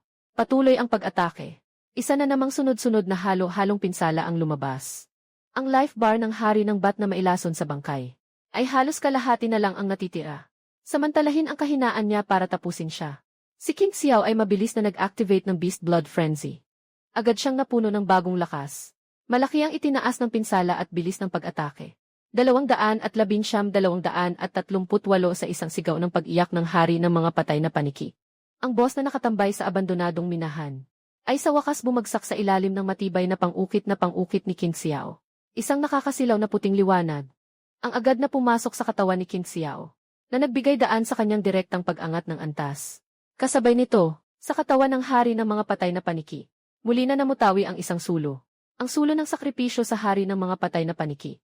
Agad na isinagawa ni Qin Xiao ang seremonya ng sakripisyo. Matagumpay ang sakripisyo ng sulo ng hari ng mga patay na paniki. Dagdag na 1-0 sa apoy, nakuha ang talento na salita ng alon, antas yi. Antas siyang AC, kasanayan na ultrasonic na pagsubok. Pagsubok ng alon. Biglang nagulat si Qin Xiao. Hindi ko inakalang nakuha natin ang magnetic strip mula sa katawan ng higanting Bat King na mailaso ng bangkay. At nascan ito. Kaya pala, kanina sa madilim na minahan sa ilalim ng lupa, ang Bat King na mailaso ng bangkay ay nakakagawa ng napaka-eksaktong pag-atake sa akin. At kaya niyang malaman ng maaga ang mga galaw ko. Sa biyolohiya, ang mga paniki ay maaaring matukoy ang kapaligiran at lokasyon ng biktima sa pamamagitan ng mga ultrasonic na tunog. Hindi ko inasahan na ang grupong ito ng mga paniking mailason ay nagmana rin ng kakayahang ito. At higit pa, tumingin sa sonar, makikita sa kanilang skill bar. Nakuha ko na ang B-level na kasanayang ito. Sonic detection. Antas, ang epekto ng B-level na kasanayan ay nagpapalabas ng high frequency na tunog. na kumakalat sa paligid para matukoy ang kapaligiran at ang tinatayang lokasyon ng mga kalaban. Epektibong distansya 30 metro. Talagang isang magandang kasanayan na makapag-anticipate ng kaaway. Hindi ko inasahan, isang mababang antas na bangkay na panikilang. Ngunit nagkaroon pa ng ganitong malakas na kasanayan. Sa oras na ito, biglang lumitaw ang isang paalala sa harap ni Qin Xiao. Mayroon ng 135 na puntos ng apoy. Kernik, nais mo bang palakasin ang kasanayan? Si Qin Xiao ay biglang nagising sa katotohanan. Matapos niyang malampasan ang abandonadong minahan na ito, nakapag-ipon na siya ng maraming halaga ng apoy. Sapat na upang palakasin ang isang E-level na kakayahan. Ngunit sa kasalukuyan, may 3 kakayahan si Qin Xiao na maaari niyang palakasin. Ito ay ang E-level na Beast Blood Frenzy, V-level na Water Step at Sonic Probe. Matapos mag-isip-isip sandali, nagdesisyon si Qin Xiao. Ang nag-aalab na dugo ng hayop ay tiyak na siya ngayong pangunahing paraan ng pag-atake. Ngunit ang sonar detection ay nagbibigay kakayahan na maagang maramdaman ang mga halimaw na lumalapit sa paligid niya, o kaya ay ibang mga profesional. Ang malaman ng maaga ay tiyak na mas mabuti kaysa sa pasibong pagtanggap ng atake. Palakasin ang sonar na pagsisiyasat. Mabilis na ginamit ni Qin Xiao ang 0 puntos ng halaga ng apoy. Ang sonar na pagsisiyasat ay pinalakas mula B-level patungo sa E-level na ultrasonic na pagsisiyasat. Antas ng ultrasonic na pagsisiyasat. Epekto ng E-level na kakayahan. Naglalabas ng mataas na dalas ng mga ultrasonic wave sa paligid. Mas mabilis na matutukoy ang kalapit na topografiya. Mas tumpak na pagtukoy sa lokasyon ng kaaway. Ang mga karagdagang termino ay nagiging doble ang epekto sa mas masikip na espasyo. Epektibong distansya 50 metro. Ang epektibong distansya ay direktang tumaas mula 30 metro hanggang 50 metro. At mas tumpak na matutukoy ang lokasyon ng kaaway. Ngunit hindi pa ito sapat. Matigas na sinabi ni Qin Xiao na ipagpatuloy ang pagpapalakas. Biglang muling lumitaw ang isang paalala sa harap. Gagamit ka ba ng 100 puntos ng Fire Seed Value? A-upgrade ang kasanayang ultrasonic detection sa Antas View. Gagamit ng 100 puntos ng Fire Seed Value. Na-upgrade ang ultrasonic detection Antas is sa ultrasonic targeting Antas F. Antas ng ultrasonic targeting. Antas is na epekto, gumagamit ng ultrasonic waves na hindi kayang maramdaman ng tao. Nagpapadala ng high-frequency detection sa paligid. Mabilis na natutukoy ang paligid na topografiya. At napakatumpak na pagtukoy sa lokasyon at galaw ng mga kaaway sa paligid. Karagdagang mga entry. Kabilang ang mga kaaway na nasa estado ng pagtatago at paglusob. Ngunit hindi kasama ang mga kaaway na nasa estado ng kawalang katiyakan. Epektibong distansya 100 metro. Ito ang kakayahan ng Antas eh. Biglang nagalit si Qin Xiao dun. Pakiramdam ko sobrang sulit ng 100 puntos na ito. Hindi lang tumaas ang saklaw ng pagtuklas ng eksaktong 100 metro. Mayroon pang dagdag na kakayahang matukoy ang mga nakatago. At mga kaaway na nagtatago. Talagang pambihirang kakayahan laban sa mga asasin. Ang karanasan ni Qin Xiao sa 3 taon ng kanyang klase sa pakikipaglaban sa mataas na paaralan ay ito. Karaniwang ang mga asasin ang pinakamahirap na kalaban. Ang mga asasin na may kakayahang magtago. Madalas na nakakakuha ng pagkakataon na makapagsimula ng atake. Ngunit ngayon, sa pagkakaroon ng kakayahang sonar, anumang asasin na gustong umatake kay Qin Xiao ay halos hindi na posible. At ang 100 metrong saklaw ng pagtuklas ay sapat na upang si Qin Xiao ay makaiwas sa ilang mapanganib na halimaw.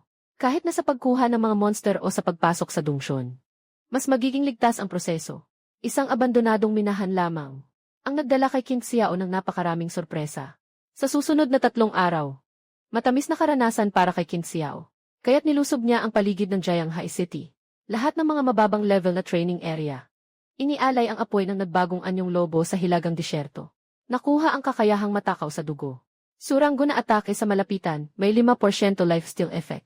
Inialay ang apoy ng Goblin Shaman sa guhong timog bundok. Nakuha ang kakayahang pagtuon.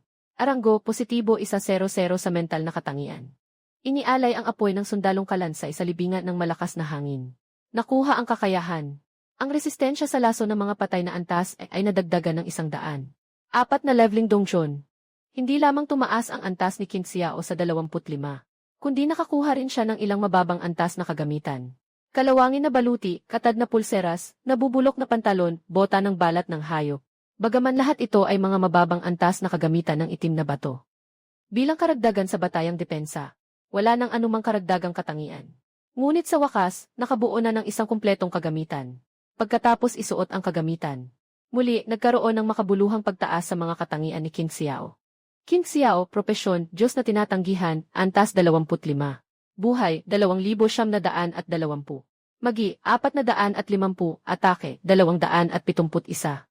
Depensa, 470. Katawan, 50. Lakas, 105. Kabilis, 155. Isip, 105. Paunang talento, pumutol na Diyos. Mga talentong katangian. Brutal level, photosynthetic recovery level, ghost fire toxin level. Bloodthirsty level, skill, summon water step level. Beast blood boiling level. Brutal charge level. Ultrasound detection level. Habang si Qin Xiao ay masigasig na, nagpupunta sa iba't ibang mababang antas ng training area sa Jianghai City. Nang makuha ng mga monster sa antas ng county ang mga entry, hindi nila inaasahan na ang kanilang lokasyon, ay napansin pa rin ng ilan sa mga kapwa gising na tao. Tingnan mo ang dating henyo na binhi. Si Qin Xiao ngayon ay napipilitang magpalipas ng oras sa ilang mababang antas na lugar. Walang anuman, sino ba ang nag-udyok sa kanya na magising sa isang walang silbing propesyon? Pumunta sa mataas na antas na lugar, hindi ba iyon katumbas ng paghanap ng kamatayan? Sayang talaga. Pero kung ako siya, mas mabuti pang huwag nang maging propesyonal. Manatili na lang sa loob ng lungsod bilang kusinero o panday. Ang walang silbing propesyon ay sa huli ay walang silbi pa rin. Kahit gaano pa man siya kasipag sa pag-level up, hindi siya makakahabol sa iba. Ilan, walang pakialam sa mga chismis na nakita ni Qin Xiao. Nang ganap na, ipinost sa channel ng klase sa komunikasyon. Kabilang dito ay may ilan pang mga taong mahilig makialam. Na partikular pang in-mention si Qin Xiao. Hindi alam kung ang ating dating henyo ay hindi na kailangan ng tulong mula sa iba. Tawagin mo akong tatay. Dadaling kita sa B-level na dungsyon. Haha, ang taong nagsabi nito ay si Li Feng. Sinasabi ko nga, walang gaanong impresyon si Qin Xiao sa pangalang ito. Ulit-ulit na binanggit ni Qin Xiao ang pangalang Li Feng. Ngunit mula ngayon, tandaan na niya ang pangalang ito. Mag-scroll ka pa pataas. Yung mga salitang naninira kay Qin Xiao ay kapansin-pansing kabaligtaran ng mga papuri kinawang Bayaolin, Swimming, at Kinyanran. Pati na rin sa 3 ENS class na profesional. Narinig ko si Kuya Swimming ay sumali na sa Bayahe Guild ng 4 na malalaking guild. Sa hinaharap, aasa na lang kami kay Kuya Swimming. Pakialagaan mo kami ha. Si Lin Swimming naman ay nag-reply sa group nang mayabang na sagot, huwag kayong mag-alala, lahat tayo ay magkakaklase. Basta may alam ka sa pakikisama. Sumama ka na lang sa akin. Hindi ko nasasabihin ang iba. Siguradong mas mahusay siya kaysa sa isang walang silbi. Ang pagdating ni Lin Swimming ay nagdulot ng isang alon sa klase, at ang kanyang mga salita ay agad na nagdala ng atensyon kay Qin Xiao. Huwag na nating pag-usapan si Qin Xiao, ang walang silbi. Talagang nakakapanghina. Pababa ng antas ng ating klase. Tama nga ba? Narinig ko si Xumin Je ay naging isang squad leader ng batalyon ng Baye sa Jianghai City. Sobrang abala ng boss na ito. Naaalala pa ba niya tayo, mga kaklase? Sabi nila kamakailan lang. May bagong kopya na lumitaw sa Red Scorpion Desert. Hindi pa natutukoy ang antas ng panganib. Hindi ko alam, si Xumin ba ay dadalhin ang Bayi Guild kasama ang mga kapatid mula sa Jianghai City branch papuntang Xiaotong. Si Lin Swimming ay hindi nagtatago ng kanyang katayuan habang nagsasalita. Natural lang na kami ang unang makakakumpleto. Ngayon, ako ang kapitan ng Bayi Guild. Sa branch ng Jianghai City, ako ang namamahala sa lahat ng bagong profesional ng Bayi Guild. Ang unang completion ng bagong dungsyon na ito ay siguradong amin sa baya. Angas mo talaga, Kuya Swimming. Sa sunod-sunod na mga papuri na walang pag-aalinlangan. Ngunit si Qin Xiao ay matalas na nakakuha ng isang pangunahing salita. May bagong kopya na lumitaw sa Red Scorpion Wilderness. Ito ay isang napakahalagang impormasyon. Dahil sa hindi matatag na puwang ng bitak, anumang lugar ay maaaring magkaroon ng bagong kopya. At kadalasang hindi alam ang antas ng panganib ng bagong kopya. Kaya, ang opisyal ng Jianghai City ay tungkol sa mga unang tagapagdala ng bagong kopya. May napakagandang gantimpala. Bukod pa rito, sa maraming espesyal na dungsyon, may mga gantimpalang isang beses lang makukuha. Ang mga treasure chest at boss ay para lamang sa unang makakatapos. Dahil dito, lahat ng malalaking guild ay sabik na sabik makuha ang unang clear sa bagong dungsyon. Dahil ang paligid ng lungsod ng Jianghai ay puro mabababang level na lugar. Kahit ang mga bagong lumitaw na dungsyon, karaniwan ay hindi masyadong mataas ang antas ng panganib. Ang mga elite ng malalaking guild ay kadalasang hindi pumupunta para mag-aksaya ng oras. Kadalasan, ibinibigay nila ang pagkakataon sa mga bagong gising na miyembro ng kanilang guild. Kaya ang mga bagong dungsyon ay kadalasang para sa mga bagong nagpalit ng propesyon. Isang pirasong masarap na karne ng labanan at intriga. At ang bagong kopya na ito ay mahalaga para kay Qin Xiao. Ito rin ay isang bagay na dapat ipaglaban. Ang bagong kopya ay nangangahulugang bagong mga halimaw. Ang bagong mga halimaw ay nangangahulugang bagong mga katangian. Pulang Scorpion Desert. Ito rin ay isang lugar malapit sa Jianghe City. Ngunit ang Pulang Scorpion Desert ay sumasaklaw ng libu-libong kilometro sa kalaliman ng disyerto. Hanggang ngayon ay marami pang mga lugar ang hindi pa nadadampian ng tao. Ang pagtuklas ng bagong kopya ay hindi na nakakagulat. At dahil ang mga teleportation circle sa disyerto ay hindi pa naitatag, lahat ng mga profesional na nais pumunta sa bagong natuklasang kopya ay kailangang maglakad papunta roon. Sa nag-aalab na init at napakaraming buhangin sa Red Scorpion Desert, karaniwan, ang mga profesional ay kusang pumupunta. Ngunit para sa bagong henerasyon ng mga nagbabago ng trabaho, ito ay isang pagkakataon na lahat ay sabik na sabik. Ito ang kauna-unahang bagong kopya na lumitaw sa henerasyong ito. Hindi lamang ang opisyal ng Jianghe City ay may napakalaking gantimpala para sa mga unang nakapasok. Para sa bagong henerasyon ng mga nagbabago ng trabaho, ito ay isang pagkakataon upang makilala ng sabay-sabay. Kaya nang kumalat ang balitang ito, ang disyertong ito na dati walang katao-tao, ay biglang naging masigla at matao. Habang naglalakad si Qin Xiao papunta sa Red Scorpion Desert, ang paligid ay puno na ng mga sabik at handang sumubo na mga profesional na patungo sa bagong dungsyon na ito. Karamihan ay hindi solo kundi may kasamang guild, o kaya ay nagbubuo ng maliliit na grupo papunta roon. Walang gaanong mga nag-iisang mandirigma tulad ni Qin Xiao. Alam ng lahat ang paglitaw ng isang bagong kopya. Bagaman ito ay kumakatawan sa pagkakataon, nangangahulugan din ito ng panganib. Ang antas ng panganib ng bagong kopya na ito ay hindi patiyak. Sa nakaraan, hindi ito ang unang pagkakataon na nangyari. May mga kaso ng mga profesional na naghangad ng katanyagan na naubos. Isang karagdagang kasama ay isang dagdag na tiwala. May mga grupo rin na nakita si Qin Xiao na nag-iisa, kaya't inanyayahan siya. Kaibigan, mukhang ikaw rin ay bagong transfer na manlalaro, di ba? Mukhang nag-iisa ka rin papunta sa bagong dungsyon, di ba? Gusto mo bang makipag-team sa amin? Ang nagsasalita ay isang matangkad na mandirigma, na patuloy na tinitingnan si Qin Xiao, lalo na sa kanyang hitsura. Si Qin Xiao ay halos nakabuo na ng isang kumpletong kagamitan. Sa kasalukuyang yugto, ang makabuo ng ganitong karaming kagamitan ay maaaring mayaman o may mataas na katayuan, o kaya naman ay may sapat na kakayahan. Tumingin si Qin Xiao sa mataas na grupo. Tila ang kanilang mga kasuotan ay iba-iba. Mukhang hindi sila nagmula sa isang guild, kundi isang maliit na grupo na nabuo ng biglaan. 2 lalaki at 2 babae. Maliban sa matangkad na mandirigma, ang 2 babae ay isang mage at isang pari. Ang isa pang lalaki ay isang archer. Mula sa kanilang mga pinagsama-samang kagamitan, ang antas ng kanilang mga propesyon ay dapat COD klase. Ang pagkakaayos ng koponan ay maituturing na balansado. Sayang, kulang ito ng isang support role na may kakayahang maglakbay. Kapag ang nag-iisang mataas na tank ay nalihis ng atensyon, ang natitirang mga squishy na klase ay haharap sa malaking panganib. Sa isip ni Qin Xiao, parang isang profesional na sakit, nagbigay siya ng isang pagsusuri para sa koponang ito. Pasensya na, wala pa akong balak na makipag-team sa ngayon. Kumilos si Qin Xiaoyao at umiling. At magalang na tumanggi, parang hindi pa rin sumusuko ang matangkad na lalaki. Muli niyang inanyayahan ang kaklase na ito. Sa bagong misyon, maaaring puno ng panganib. Mas maraming kasama, mas may dagdag na seguridad. Baka gusto mong pag-isipan ito. Ako si Deng Hao. Kung talagang hindi kaya, magdagdag na lang tayo ng contact info. Sa communicator ni Qin Xiao, biglang lumabas ang paanyaya ni Deng Hao para mag-add. Mukhang tapat talaga ang taong ito. Pero bago pa man ma-approve ni Qin Xiao, napansin niya ang batang babae na pastor sa likod ni Deng Hao. Nakatingin ng kakaiba kay Qin Xiao. Hinila ang dulo ng damit ni Deng Hao at bumulong ng ilang bagay sa kanyang tainga. Nagbago ang tingin ni Deng Hao kay Qin Xiao, at agad na kinansela ang imbitasyon. Nagdadalawang isip na sinabi, ikaw si Qin Xiao. Pasensya na, pero mas mabuti pang humanap tayo ng iba. Sa dalawang pangungusap, agad na naintindihan ni Qin Xiao ang lahat. Maliwanag na nakilala siya ng babaeng pastor. Siya mismo ang pumili ng isang walang silbi na puting papel na propesyon sa seremonya ng paggising. Si Qin Xiao. Kahit nasa mababang antas na grupo ng mga walang trabaho, ayaw pa rin nila si Qin Xiao na may walang silbi na propesyon, na humahatak sa kanila pababa. Walang pakialam si Qin Xiao. Agad siyang umalis, at sa likod, ay nagdala ng mga bulong-bulungan. Nakita mo ba, siya pala si Qin Xiao. Yun yung taong pumili ng isang walang silbing propesyon. Narinig ko, dati siyang henyo sa unang mataas na paaralan.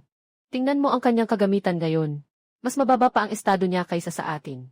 Mga pang-eki insulto na parang biro. Hindi pinansin ni Qin Xiao. Sa oras na ito, sa tabi ni Qin Xiao, biglang lumabas ang isang mensahe. Mula sa kanyang lektura,